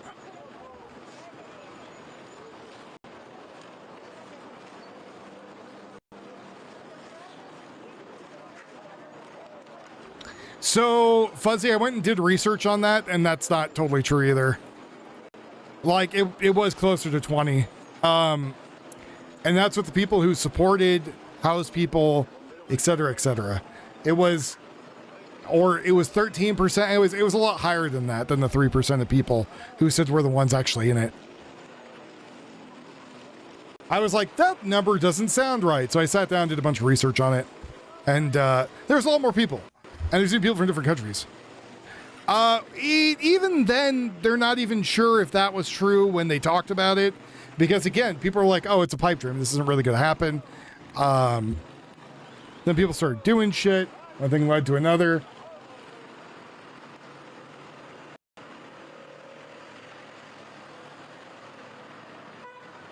But I think there was a lot more people that are like, fuck these people, Yeah, but again, even that 3%, back then was still you had neighbors talking, right? You had people being like, yeah, we're getting really taxed out of existence. We should do something. But nowadays, again, the government's going to step in anytime anyone's going to try to do that, right? They're going to try to squash it any way that they can. Hello.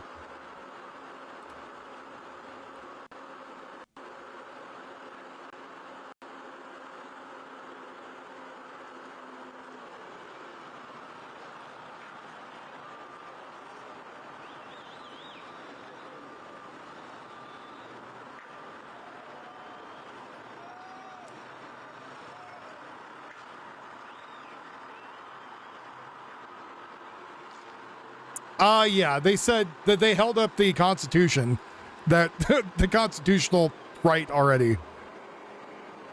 Hey, thanks, Blackjack. Appreciate that, brother. See, that's a good person right there, Blackjack. Thank you, buddy. But yeah, they upheld the constitutional right that people already had. And that's probably where a lot of people are getting upset, is they're like, yeah, it's already in the Constitution, so he can't do that unless you amend the Constitution. Which, again, is why I think a lot of people are going to be upset, is they're not going to understand, like, hey, you can't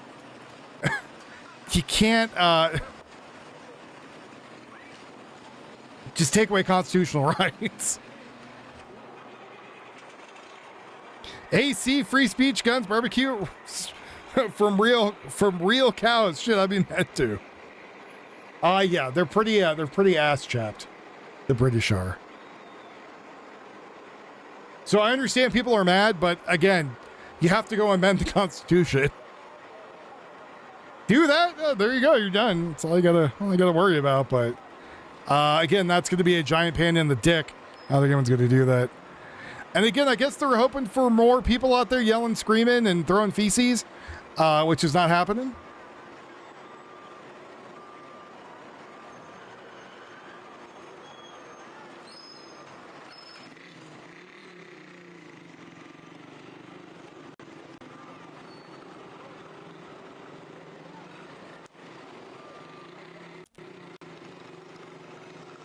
See, and I think that's not constitutionally legal to have non-citizens vote.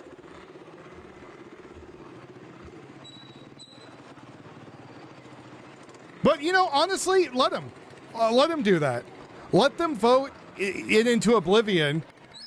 And then when the politicians are like, well, this is not going the way I wanted, or the elites are saying, hey, this doesn't go the way I wanted,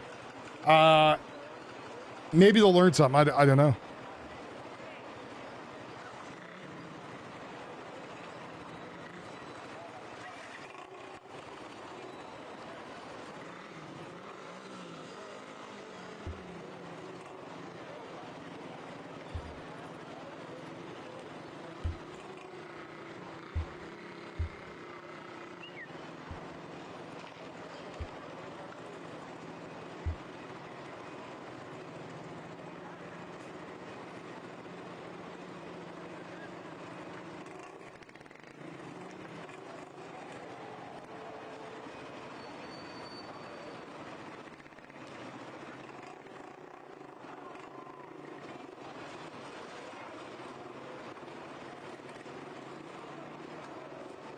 Getting more people getting rescued in Venezuela.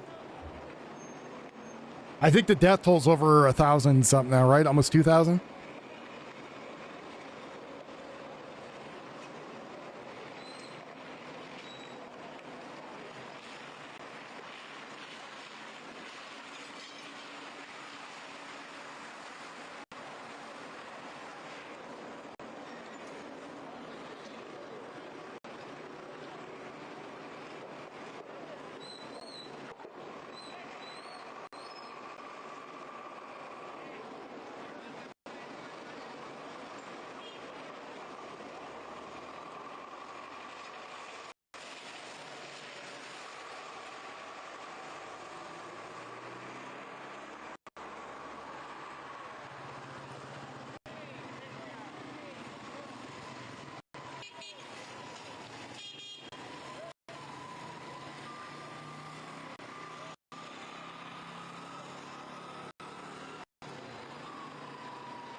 Apparently, a Chicago restaurant has gone viral for calling out customers who dined in Dash. The Crab Pad posted footage from the security cameras they incident on TikTok, looking for the people who did it.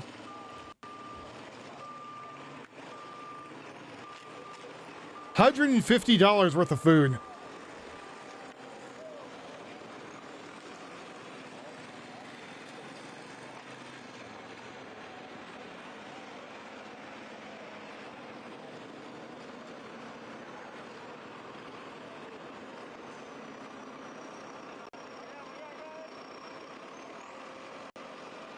Apparently, AMC theaters are already destroying the Supergirl stuff because the movie bombed so bad.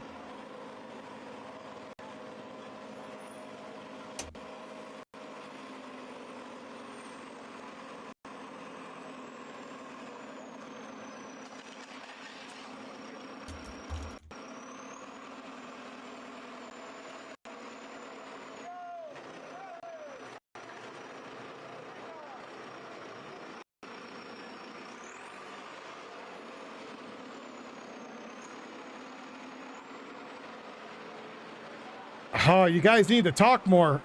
You guys need to keep me interested. Not interested, but give me something to talk about. Otherwise, we're just watching Venezuela rescues. Which I guess is nice, since people are getting rescued. That's good. Hopefully get more people who are alive and safe.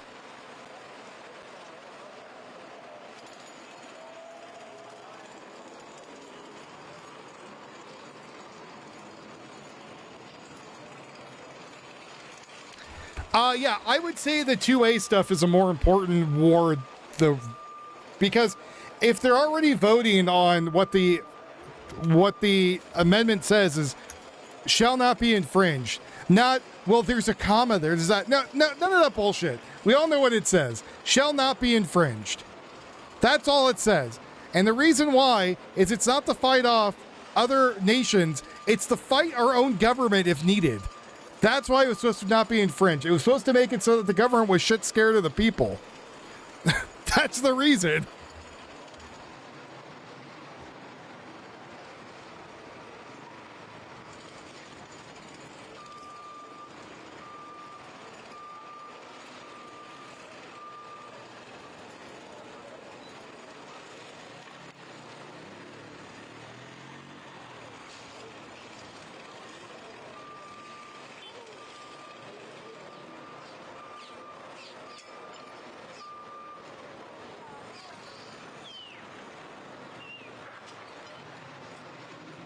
Had a hernia surgery yesterday and my balls are swollen. Any advice on other than icing? Call a prostitute?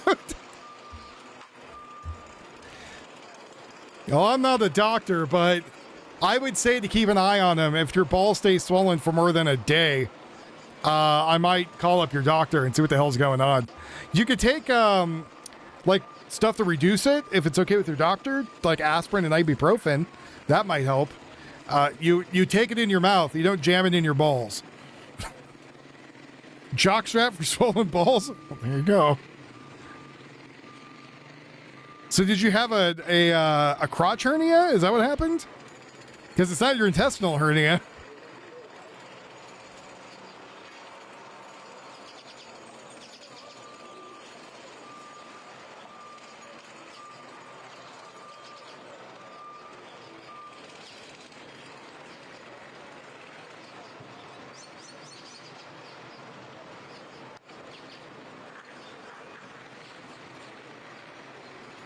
That's a weird thing to bring up, Jupa.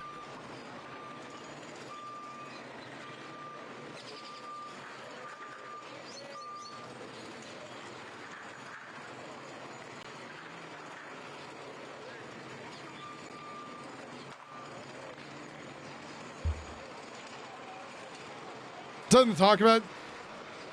Ingroinal hernias on both sides. Jesus Christ. So Trump lost the Supreme Court case when the Constitution excludes a ton of folks. Well, no, it says in the Constitution for it, for birthright citizenship.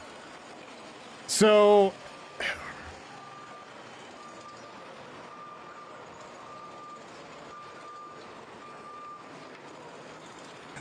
like, again, as I stated before, it's not a battle worth fighting for it.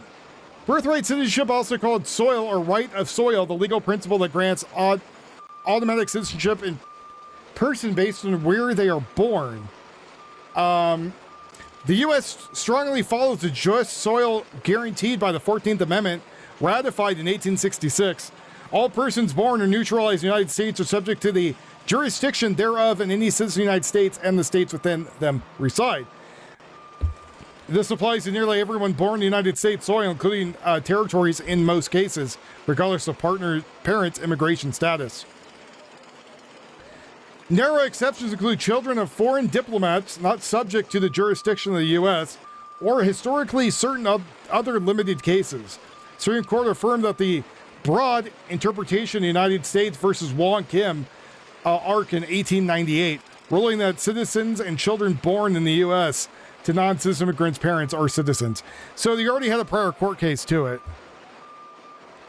The U.S. also just sanguines rule for children born abroad, the U.S. citizens' parents, the residents, or other requirements.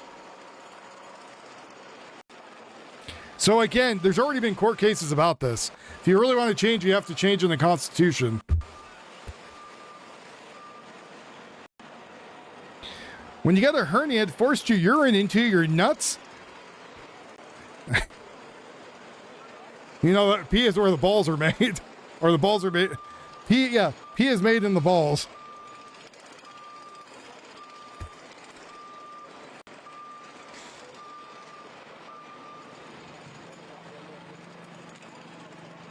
How did it... Your plumbing had to get reversed in there, man. So how did you get your hernia? Were you lifting something wrong? Did you fart weird and all of a sudden you were in incredible pain? I know it happens with people like testicular torsion.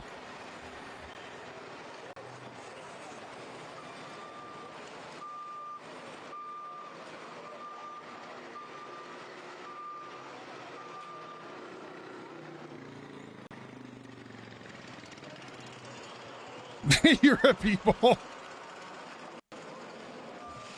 You're one of them swollen piss balls. Lifting I-beams? Oh, God. What about you, Chupa? How'd you get it? I gotta get a thing checked on my side. Right above my left hip.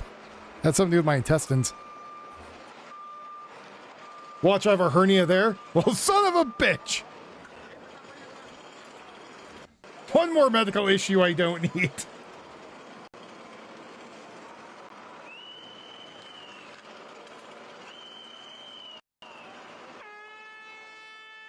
Oof. Oof. Summer of Live Lawn 4-pack. Rob Zombie and Manson. 4 tickets for $99. Off. Oof. They're having trouble selling out a show at that price. Oof. Big oof.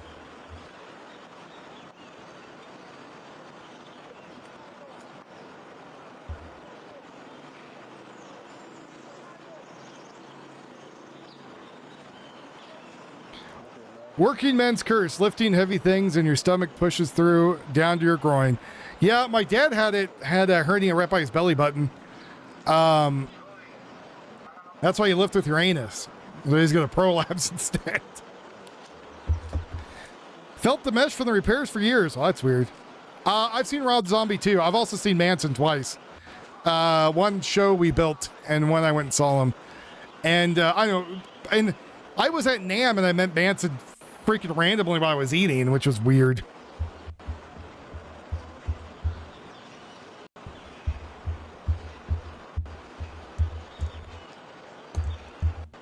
So again, if you want to change the birthright thing, you need to get a constitutional amendment.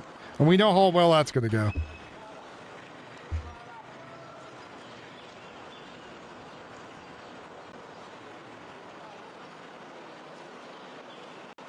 You lift with your mouth? That a boy.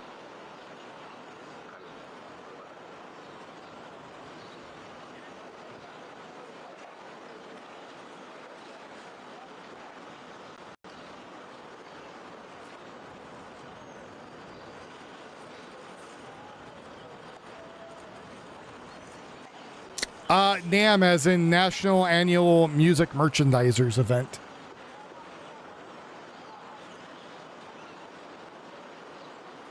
Not Vietnam. NAMM is the thing that happens in Los Angeles. His new stuff rocks? Oh. I'll have to check it out. Again, I haven't listened to him in probably like 10 to 15 years. You know, I found out I'm not supposed to be getting MRIs because of all my tattoos. I was like, why are my tattoos getting all warm?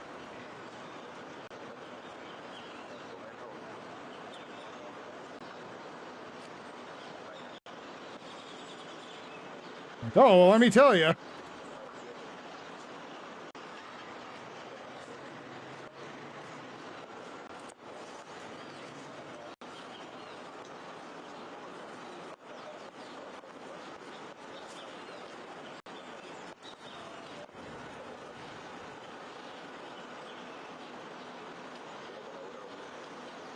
So yeah, NAMM is a huge like music merchandiser thing. There's celebrities everywhere, and you kind of just get to walk around. It's how you get endorsements.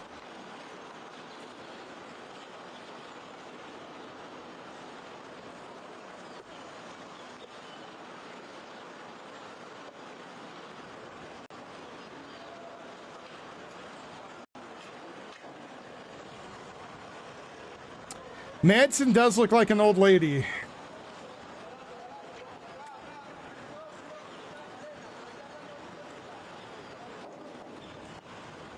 Though, when I met him, I was like 18, 19. No, maybe I was 20. I know I got really drunk at a Jaeger party, an industry Jaeger party where no one was checking IDs, and there was lots of free booze. And I remember I wasn't old enough to drink yet.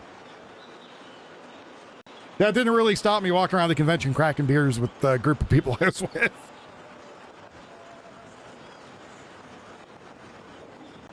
It's like a marathon. You would walk around for a while. We'd all stop a little secluded area, pop open the cooler. Everyone would grab a beer, drink it, look around, make sure no one saw us, and off we went. But yeah, we went to, what was it? The House of Blues, and also saw Typo Negative, In This Moment. Hung out with In This Moment. Me and a buddy of mine at the time, who I don't talk to anymore. Who, that's a whole mess of bullshit. But did I meet any trannies? Not that I'm aware of. I work with a bunch now, but not then. I don't really go around looking for trainees. If that's your bag, that's cool. Is that what the risk is? Do you risk finding a cock? Oh boy, yeah, wrong door. Sorry. I'll come back later.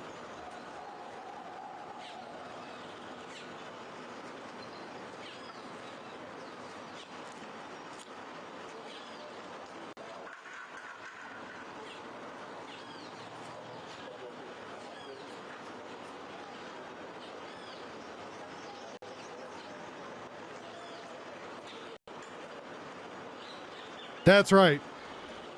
People who work on transmissions.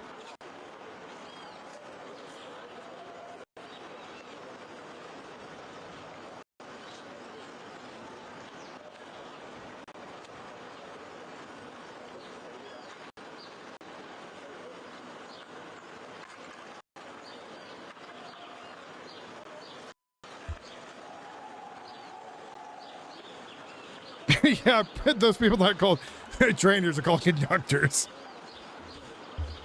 What do you do? I'm a tranny. What? Yeah, I'm with trains. Oh.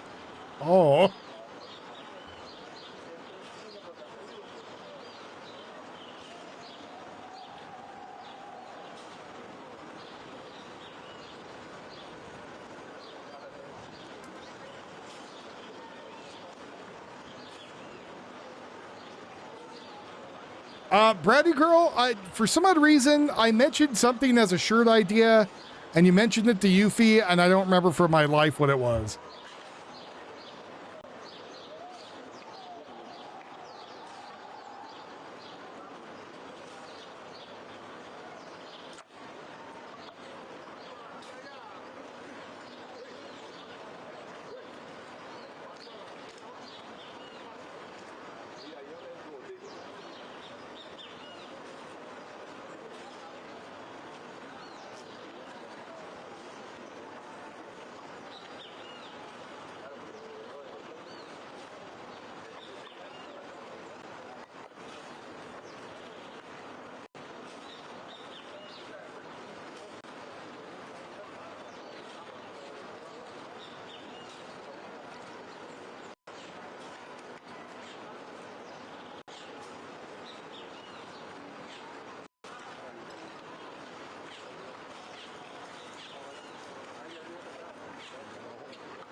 So I was thinking about doing reviews on like stage production stuff and making some videos on the side.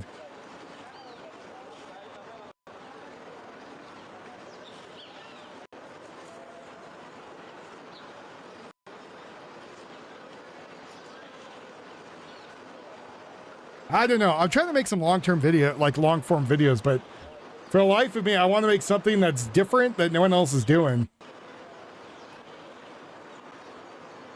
People are saying the simple reason Supergirl bombed is poor casting.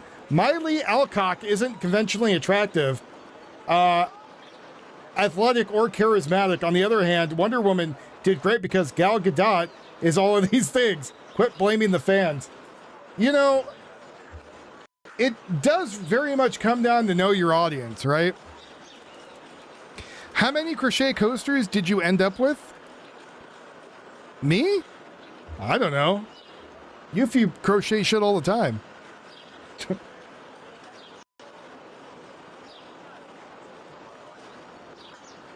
So I don't know. However, maybe she got done that night. She's making a bunch for her mom. I'm telling her to start selling the damn things. I was like, look, charge $10 a piece. People will buy them. Artisan.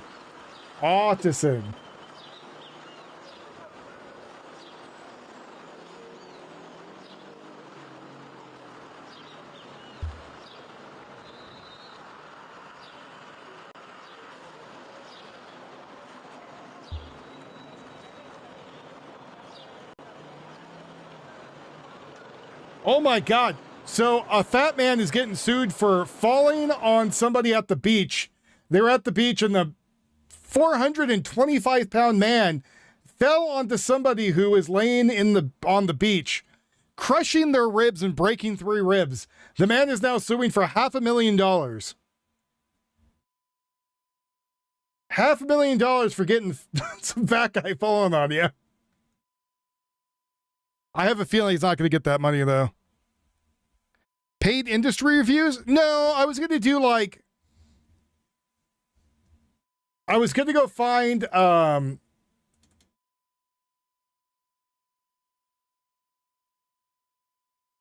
Sorry, my thing just exploded here. Okay. I've been putting in applications for at home work, and I'm just seeing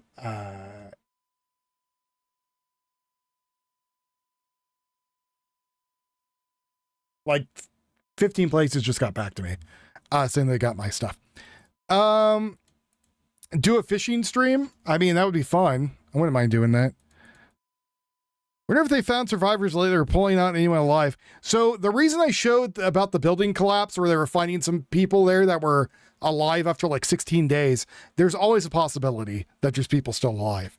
But as you're shifting that stuff, there's a good chance it can crush someone new and kill them. No, I was thinking about doing like,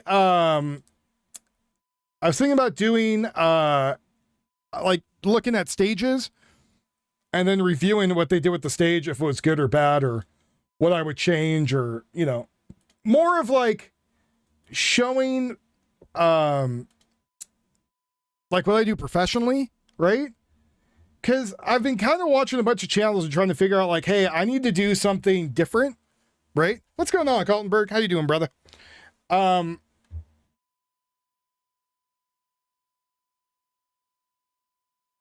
Because I'm trying to figure out something to do long form videos to have up on the channel that I could just leave and get people to watch, right? And then as people watch those, you know, it brings in more audience. And so I'm trying to figure out what I would do. I guess I could do news stories and talk about little news clips. That would also be good.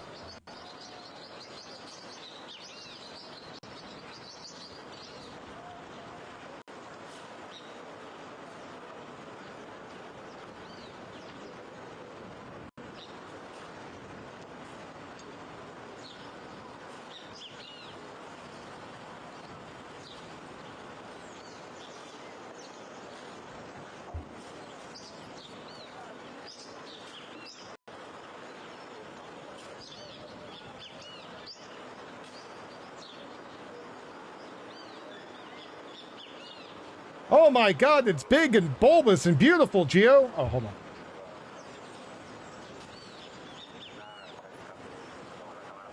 I mean, yeah, Geo, I could do that. That would be interesting. I would need to make a script for it and find videos. That's kind of the pain in the ass, is finding videos for it. Like,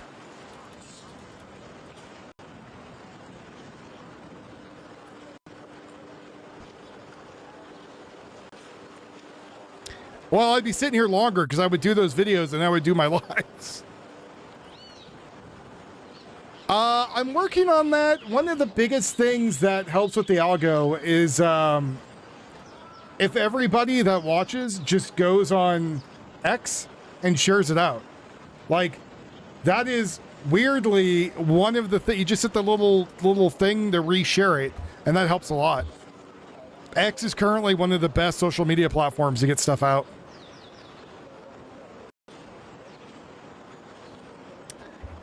Choose a story, talk, or just that, and end the clip. I mean, I could do that and it'd be easy.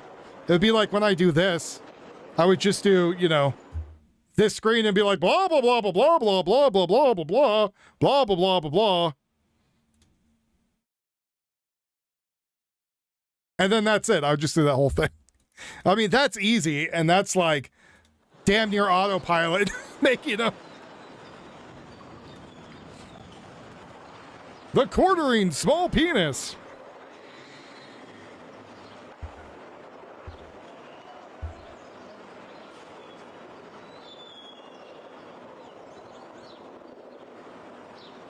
I guess I could do it on breaking stories too.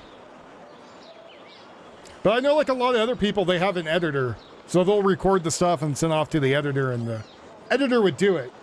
I could have, you know, well, that's not going to happen. I was like, someone like Tio, but no, if I give Tio any more tasks than just looking for stuff, his head explodes. So.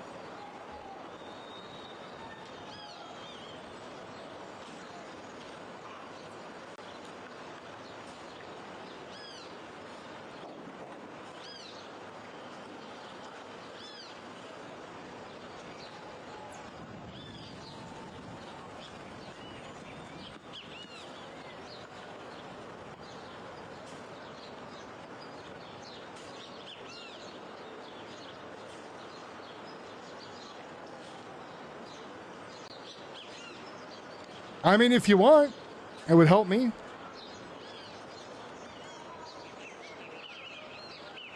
I can take all the help I can get. Because when I have less stress, I'm less of an asshole. When I have more stress, I'm more of an asshole.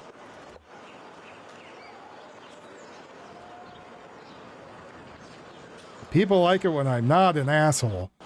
So this isn't coming across my feed, right? And it looks like a wholesome anime till you start reading what it's about. It's called I Love My Town.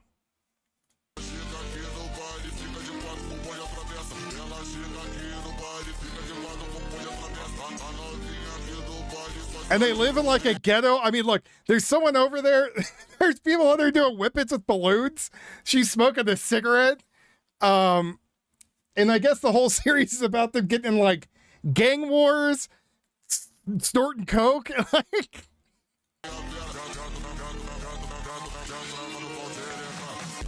see?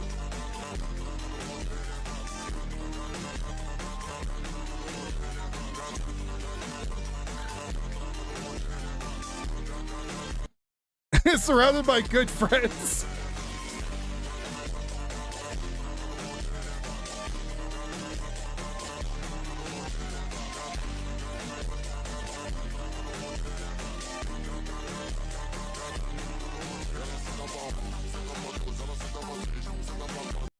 So I've been seeing that popping up a bunch. I'm like, oh, how nice. Nice wholesome anime about doing coke.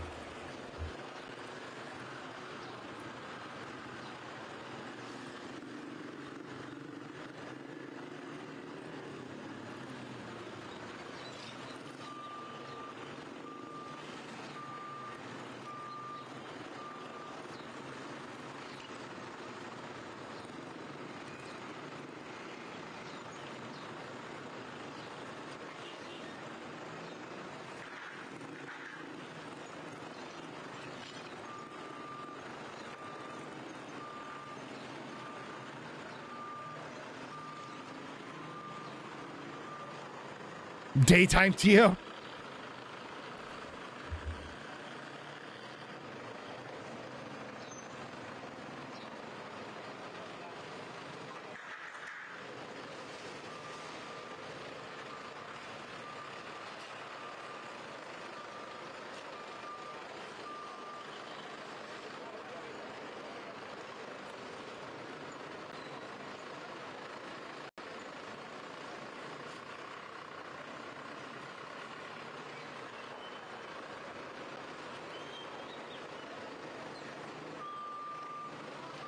Like, so I jumped on early today because I was like, oh, I'm curious about the Supreme Court decision. But again, it's a nothing burger, which I was kind of expecting.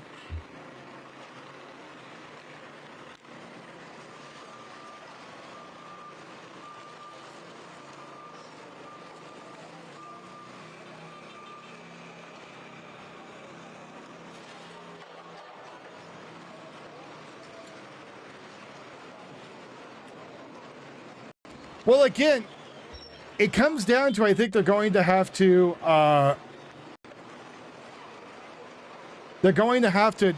alter the amendment, right? To change it, which I didn't think was going to happen.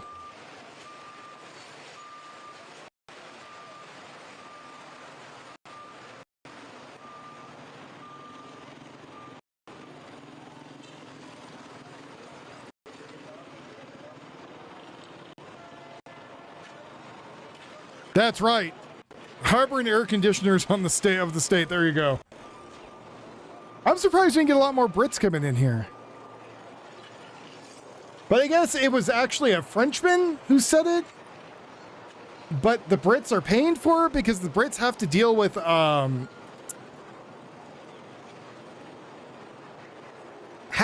the state coming by and knocking on their door and being like, "Oi, cunt, you're using this?" And you say yes or no, and then you go from there, right? Like,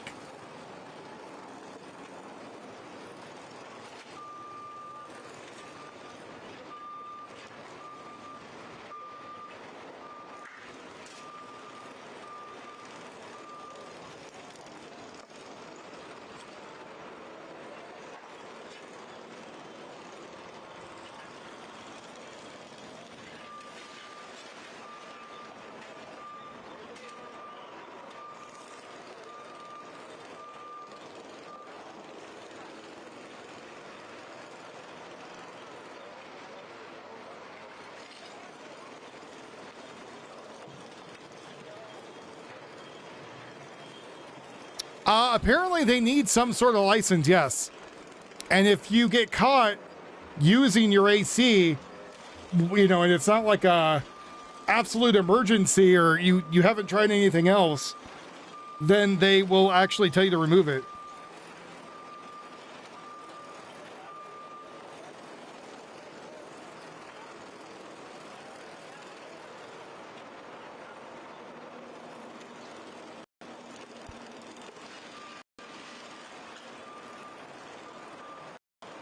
I have one AC in the house, and that's in the bedroom.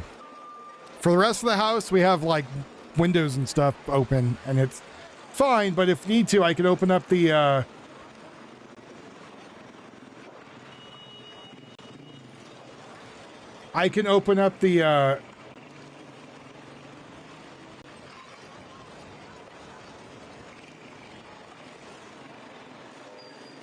open up the door from the bedroom and just let the cool air come out.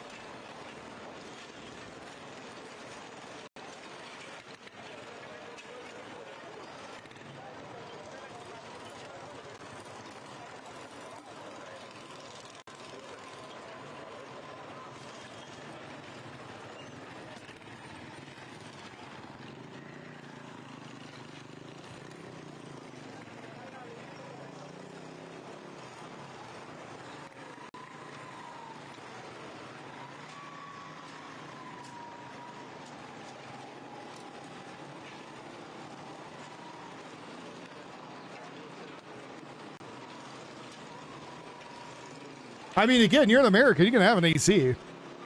It's the people overseas that don't have them, and they're getting upset. Mind you, it's only in the 90s there. And I'll be more than happy to tell them when it starts, getting, you know, to the hundreds, then they can bitch. Or you can get rid of their oppressive government. Yeah, either or. Either or.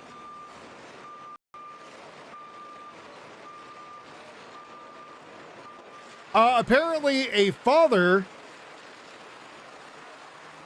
put a set of stairs that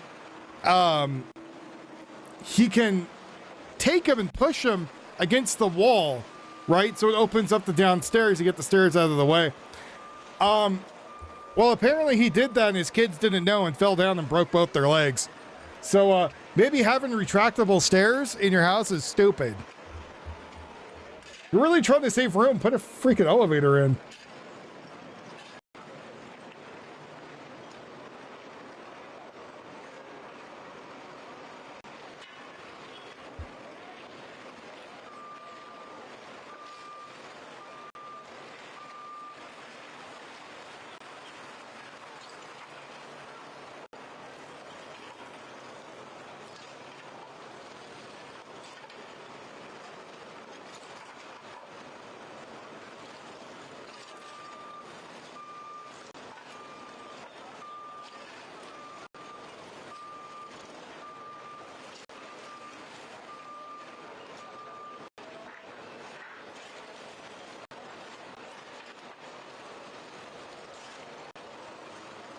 I'm looking for stuff so I could stay on air.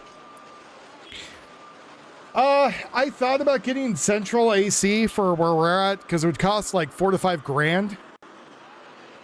And because I have to go up in the attic, they have to go to the registers and hook the thing up, right?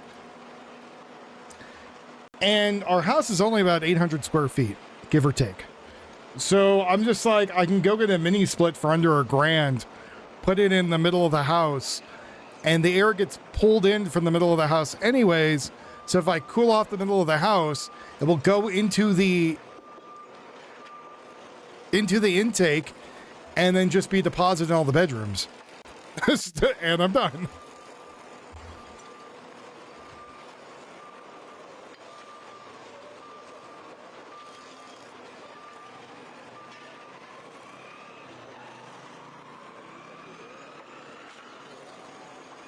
Or I could even just put a fan at the hallway and just push it over to the bedroom. Yeah, there's people out there being like,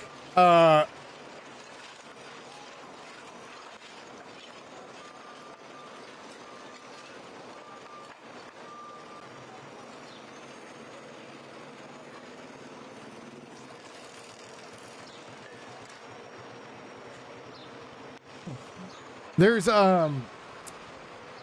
somebody on there was just like, oh, something I was reading. Oh, watch this before you buy a mini split. It's not worth it. And like I watched the whole video and the guy just an incompetent asshole and doesn't know what he was doing.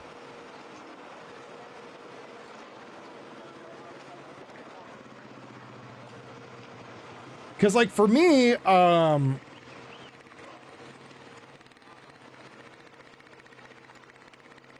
either going to put it in the front or the back of the house. I kind of want to put it on the back of the house. And I'm almost thinking about, I'm debating about, oh shit. What I want to do is I want to raise up the door into the back. And then I'm going to put a new subfloor in. So it's up off the ground. Because I don't drive a car into the garage anyways. And what I might do is build another bedroom in there. With its own, with a second bathroom over there. Oh, mini splits are hella easy these days. In fact, even when you buy them, right?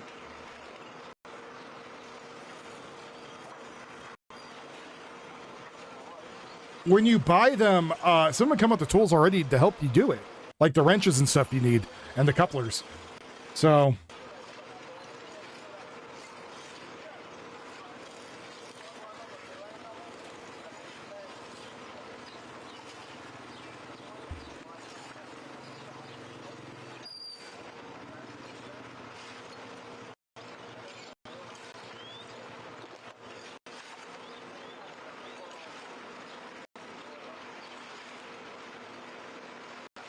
So, I mean, it's not going to be a hard thing to do. It'd be very easy. Just take and plug it on in, hook everything up. Now, for most people, it'll probably take them a day. For me, it's probably going to take a week because of my back. So I got to, you know, space out a little bit as I do it.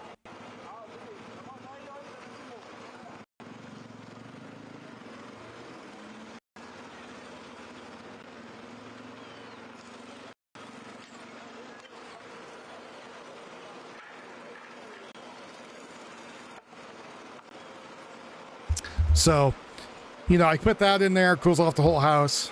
Then we have, again, a little portable one that's inside the bedroom. And I feel like the more I can make the house a bunker, the happier I am.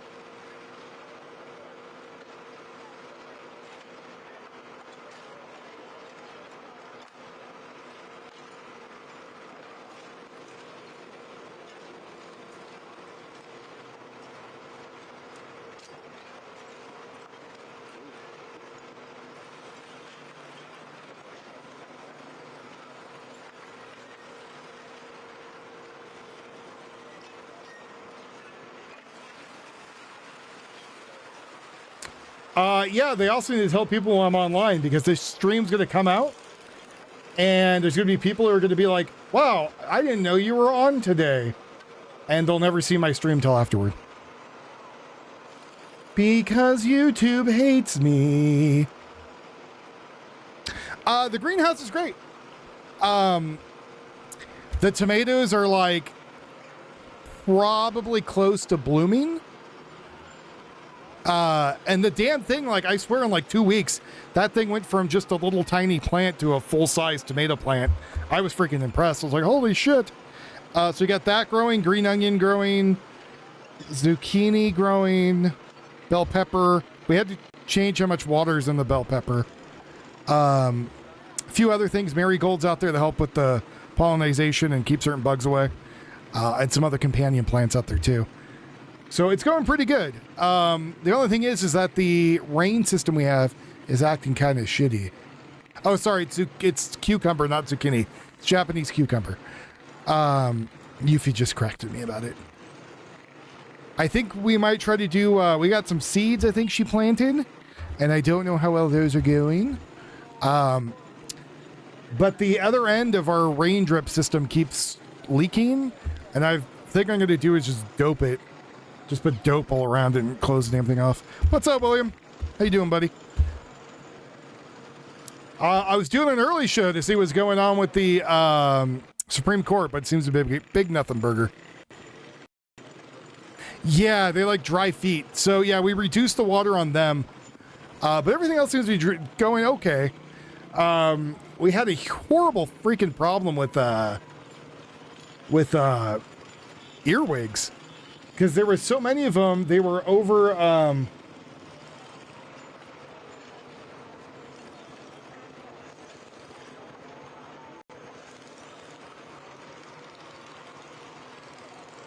They overpopulated. Usually they eat stuff that's dead. And if there's too many of them, they'll start eating like live plants. So we got bell pepper, bush beans, dill, marigolds, chives, basil, cherry tomatoes. That's currently what we're growing. A lot of hot peppers. Well, these are bell peppers. So, but it's good to know that the hot peppers thrive on neglect. And I heard too, like growing hot peppers is good too for the garden, even if you don't eat them. But I really, really, really like the taste of grilled and smoked habaneros. Oh man, they're good. You don't like me, but man. Congratulations. Thanks.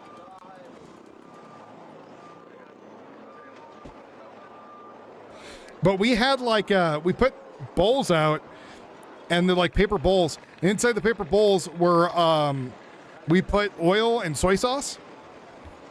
And we left them out there for like a day. We had like 5 of them. And just nothing but earwig corpses in them. Looks like a freaking graveyard. Kind of gross, but I'm just like, oh my God.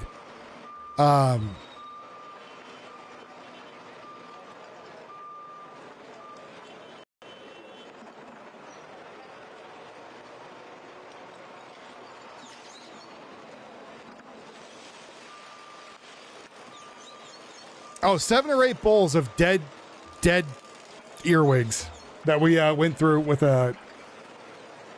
Yeah. Well, so the greenhouse, it like doubles our growing season, right? And so now most of the stuff we were doing was kind of experimenting about what we need and what's going to work. But again, the other idea I have for the house, like I said, the next big project is a 4th bedroom. A part of me is debating about maybe, I don't know, turning the garage into the 4th bedroom, half of it. So it'd be like the washer and dryer in there and the master bedrooms in there, which should be bigger than the current master bedroom, and put an ensuite bath in there.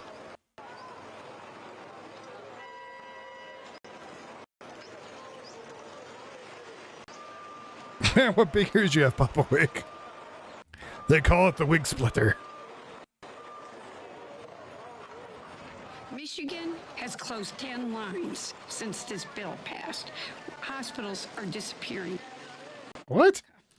So I want to say their fears are real because of this bill. President Trump and Republicans chose to finance massive tax breaks for the wealthiest Americans by taking health care and food assistance away from millions of people.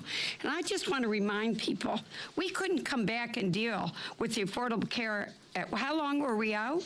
But we had to come back during 4th of July week to make sure those billionaires got their tax cuts that didn't even expire to the end of the year. This bill included the largest cuts to health care and food assistance in our nation's history, all while delivering more than $1 trillion in tax cuts to the top 1%. We got new figures yesterday. Over 8 million Americans have already lost their health coverage. You know what they've lost in food assistance. And as I keep saying, rural hospitals, nursing homes, community health providers are facing impossible financial pressures. And while families are paying more for their health care, their groceries, and energy, wasn't it nice that the president said the housing bill that was actually passed by a bipartisan group, he called it a yawn yesterday. My people at home don't call it a yawn. They're scared. Young people cannot find housing they can afford. The grief on this side, I found housing, and then my YouTube stuff started making less money. the big ugly bill said, if you're wealthy and well-connected, you'll be taken care of. That's not a yawn. If you're a working family trying to meet ends meet, who cares? You're on your own. So we're going to keep fighting to protect Medicaid. When we get back to fight, protect Medicaid, strengthen access, get people uninsured, insured again, lower prescription drug costs, defend rural hospitals, and help get young children and families struggling who are working that just can't afford their food. And with that, I'm going to turn it over to my colleague and one of the co-chairs of DPPC, Maxwell Frost, who is in touch with many. Yeah. All right, we were hearing from Representative Debbie Dingell, a Democrat from Michigan right there. What we are going to do is just step away for a moment, continuing to play out the very latest reaction. Earlier, we heard from Republican House leaders and now from House Democrats. We'll be right back.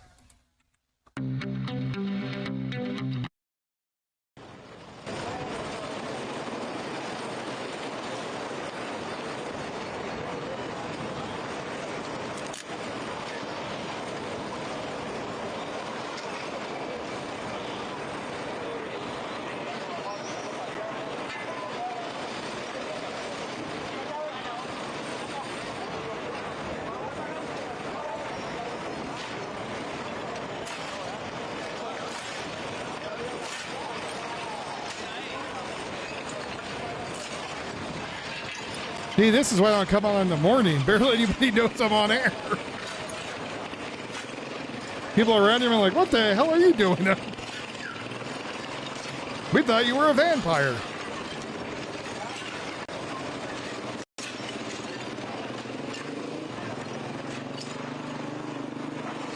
I'm trying to get, so my buddy's trying to become a cop in Alabama. And he doesn't own a gun yet, so I'm trying to have him go to Trappers and go pick one up. I'm like, go get it picked up, go get it customized.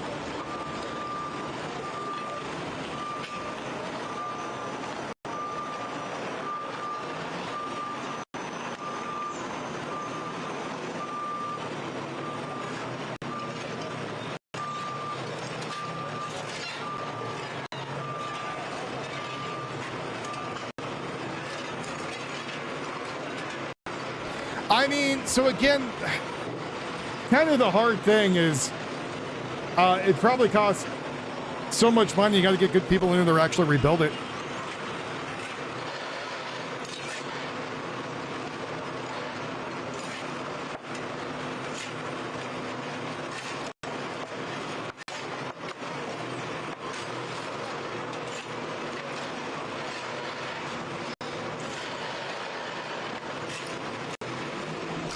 As they're talking about President Trump's agenda and the Supreme Court decisions. When on the year anniversary, when you're supposed to be celebrating it, you're changing the name of it. And I think the other thing that's so important is not only are you changing the name of it, but the original name you gave it literally has the word beautiful in it. You put the word beautiful in it, and a year out, it's so unpopular that you have to change the name. They're calling it the Working Families Tax Cut. We looked into the record. I wanted to make sure, did I ever vote on the Working Families Tax Cut Act? Because it sounds good, but we never voted on such a thing. We voted on the Big Beautiful Bill, the so-called Big Beautiful Bill. I like to say the name because they don't want us to say it. It's a bill that was beautiful for billionaires and mega corporations because it cut our health care. It took away resources from working people. As much as they don't want to admit it, what it's trying to do is get businesses back in the United States. Right? Because due to high taxes, they left. His first big legislative accomplishment coming into office again was right, because if you overtax people, they're just going to leave. Take resources from working people, from working families, and give it to people like me, give it to billionaires, give it to mega corporation. It's the same old story. The rich getting richer, the poor getting poorer, and everyone else in between doesn't have anything. The problem in this country is simple. Well, no one has any work, and nobody has any money. Because people nobody has any work. On the issues right in front of them, and I think. And the work they do have is. People are losing health care. Housing is too expensive. And most of the benefits from it go to the people who already have loads and loads of money. What people want is simple. And I encourage my Republican colleagues to go out and knock doors in their neighborhood. Because when I knock doors, I hear about very simple things. People want a home that they can afford, lower rents, They want to make sure that they can have a place to call home. So you're going to Donald stop Trump is big refusing companies to from sign other countries to coming in and buying up the only things lots? This Congress has actually done, which is move And forward then bipartisan increasing piece of legislation price? on housing. And he doesn't want to make your housing cheaper because he wants to make it harder for you to vote. And so he's refusing to sign the bill. People want health care that they can rely on, health care that they can actually afford without these crazy I want costs. health care for People citizens. want a good job to support their I want family, health care for where people one that put job is money into the enough, and where system. you have a wage that can actually pay for your bills. People want child care when and where they need it, which is something that we're going to work on delivering. And people also want time to spend with their family. They want paid and family sick leave. These are the things that people want. This is what I hear when I'm out knocking doors in my community. People don't want a bill like the One Big Beautiful Bill Act, which is one of the most unpopular pieces of legislation, even though it has the word beautiful in it, in the history of this country, that gives most of the resources to the richest people. So the choice isn't clear. It couldn't be even clearer. We can keep cutting taxes for billionaires and making working families pay the price, or we can build an economy that actually rewards hard work and that actually rewards people, where healthcare is protected as a human right, is an American right, where housing is an American right, and where everybody has a fair shot of getting ahead. That is not the country that we live in now. People, you know, we're in the 250th anniversary of this nation, and the thing that I keep thinking about isn't necessarily how far we've come. Of course, I think about that. That's important. But I think about the next 250. 250 years from now, where will we want the folks celebrating then the 500th anniversary of this country? Where do we want to be? And I'll tell you, for me, I want our country to be able to say, we've guaranteed health care to every single person. We don't have people living on the streets in their cars and hotel rooms. People have a home. I don't think that's such a radical thing to say, and this is what Democrats stand for. And next up, I'll bring up Lauren Underwood. Thank you. Good morning. This Saturday marks one full year since House Republicans passed their big, ugly bill. And I emphasize the word ugly because 1 year later, it's been just that, especially for Americans' health care. As a nurse and someone who's dedicated my life and career to expanding and protecting families' access to quality care, it has been horrifying to watch all of this unfold. The big, ugly bill is the largest health care cut in American history. 1 year ago, they ripped $1 trillion of federal funding out of our healthcare system to line the pockets of all those guys that were in the front row of Donald Trump's inauguration. When you combine those cuts with the impact of Republicans' refusal to extend the extremely popular Affordable Care Act tax credits at the end of last year, it really is no wonder why we have this disaster that we all can see today. The suffering that this legislation has already brought about is almost unbelievable.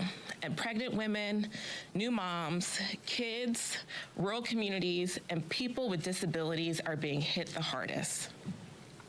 Hundreds of clinics and hospitals across 39 states have closed, and they are never coming back. Almost 10,000 healthcare workers have lost their jobs. The cost of healthcare It's funny has she's not telling the real skyrocketed. reason why. Deductibles are on average $1,000 higher than they were this time last year. Millions of people are facing double and even triple-digit increases to their premiums, and the data is showing those increases will continue into next year.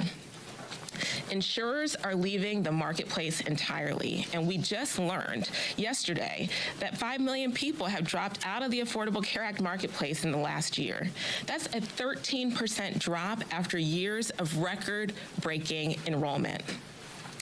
These are not talking points.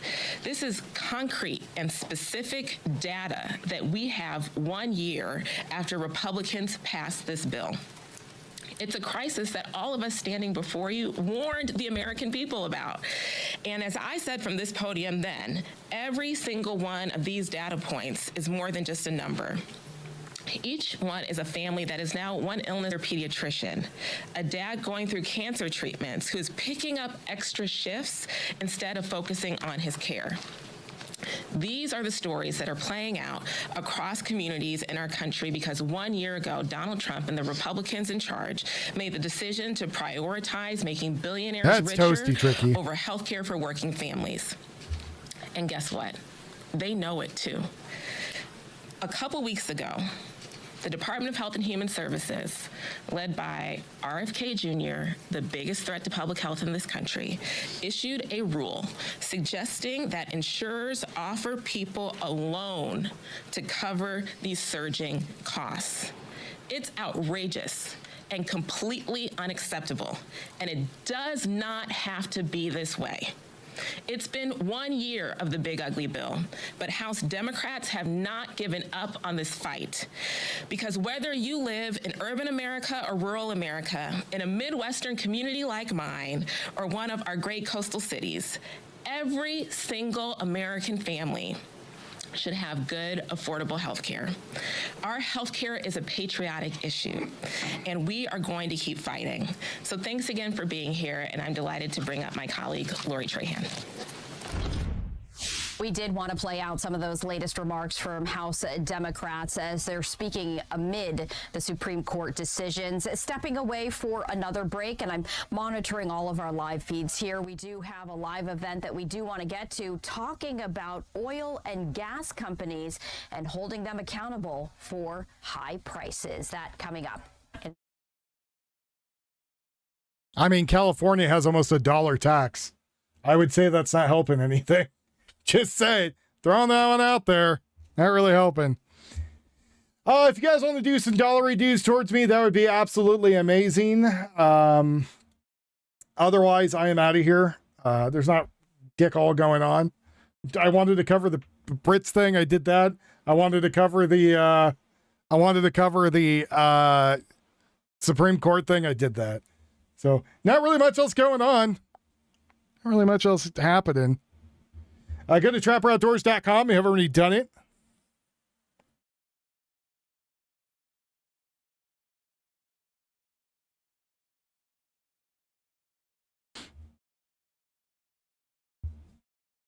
A real feel of 110. Well, enjoy living on the sun. I'll deal with my snow here. I'll take the snow. But for now, I am out of here. And you have a good rest of the day if I don't see you. I might come on later tonight. But you have a good one, everybody, and take it easy.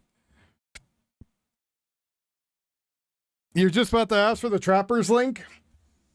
Go there and drop my... go get them something customized. Like, email them. Be like, hey, I'm from Wolfstream. Email them. Be like, I want something customized. They'll laser engrave. They'll do a Cerakote. They'll do the whole 9 yards. And then if it's able to be put into a 3D or into a laser etcher, they'll put it on there. So they'll do filigree. They'll do anything you want. And like, I love my Canic. So yeah. So there's the link. Go click on it. Tell them Wolf sent you, that you're looking for a deal, and that, you know, what you're looking for your husband. They'll hook you up.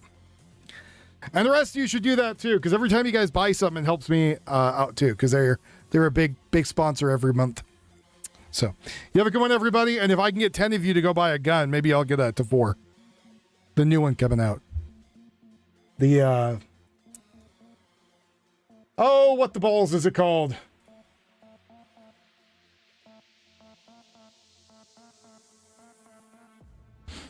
The new Tavor that's coming out, the 3rd generation. So, which would be really cool. So I need like 30 of you to go buy guns. All right. You have a good night, everyone. Take it easy. Have a wonderful time. Bye-bye. Bye-bye.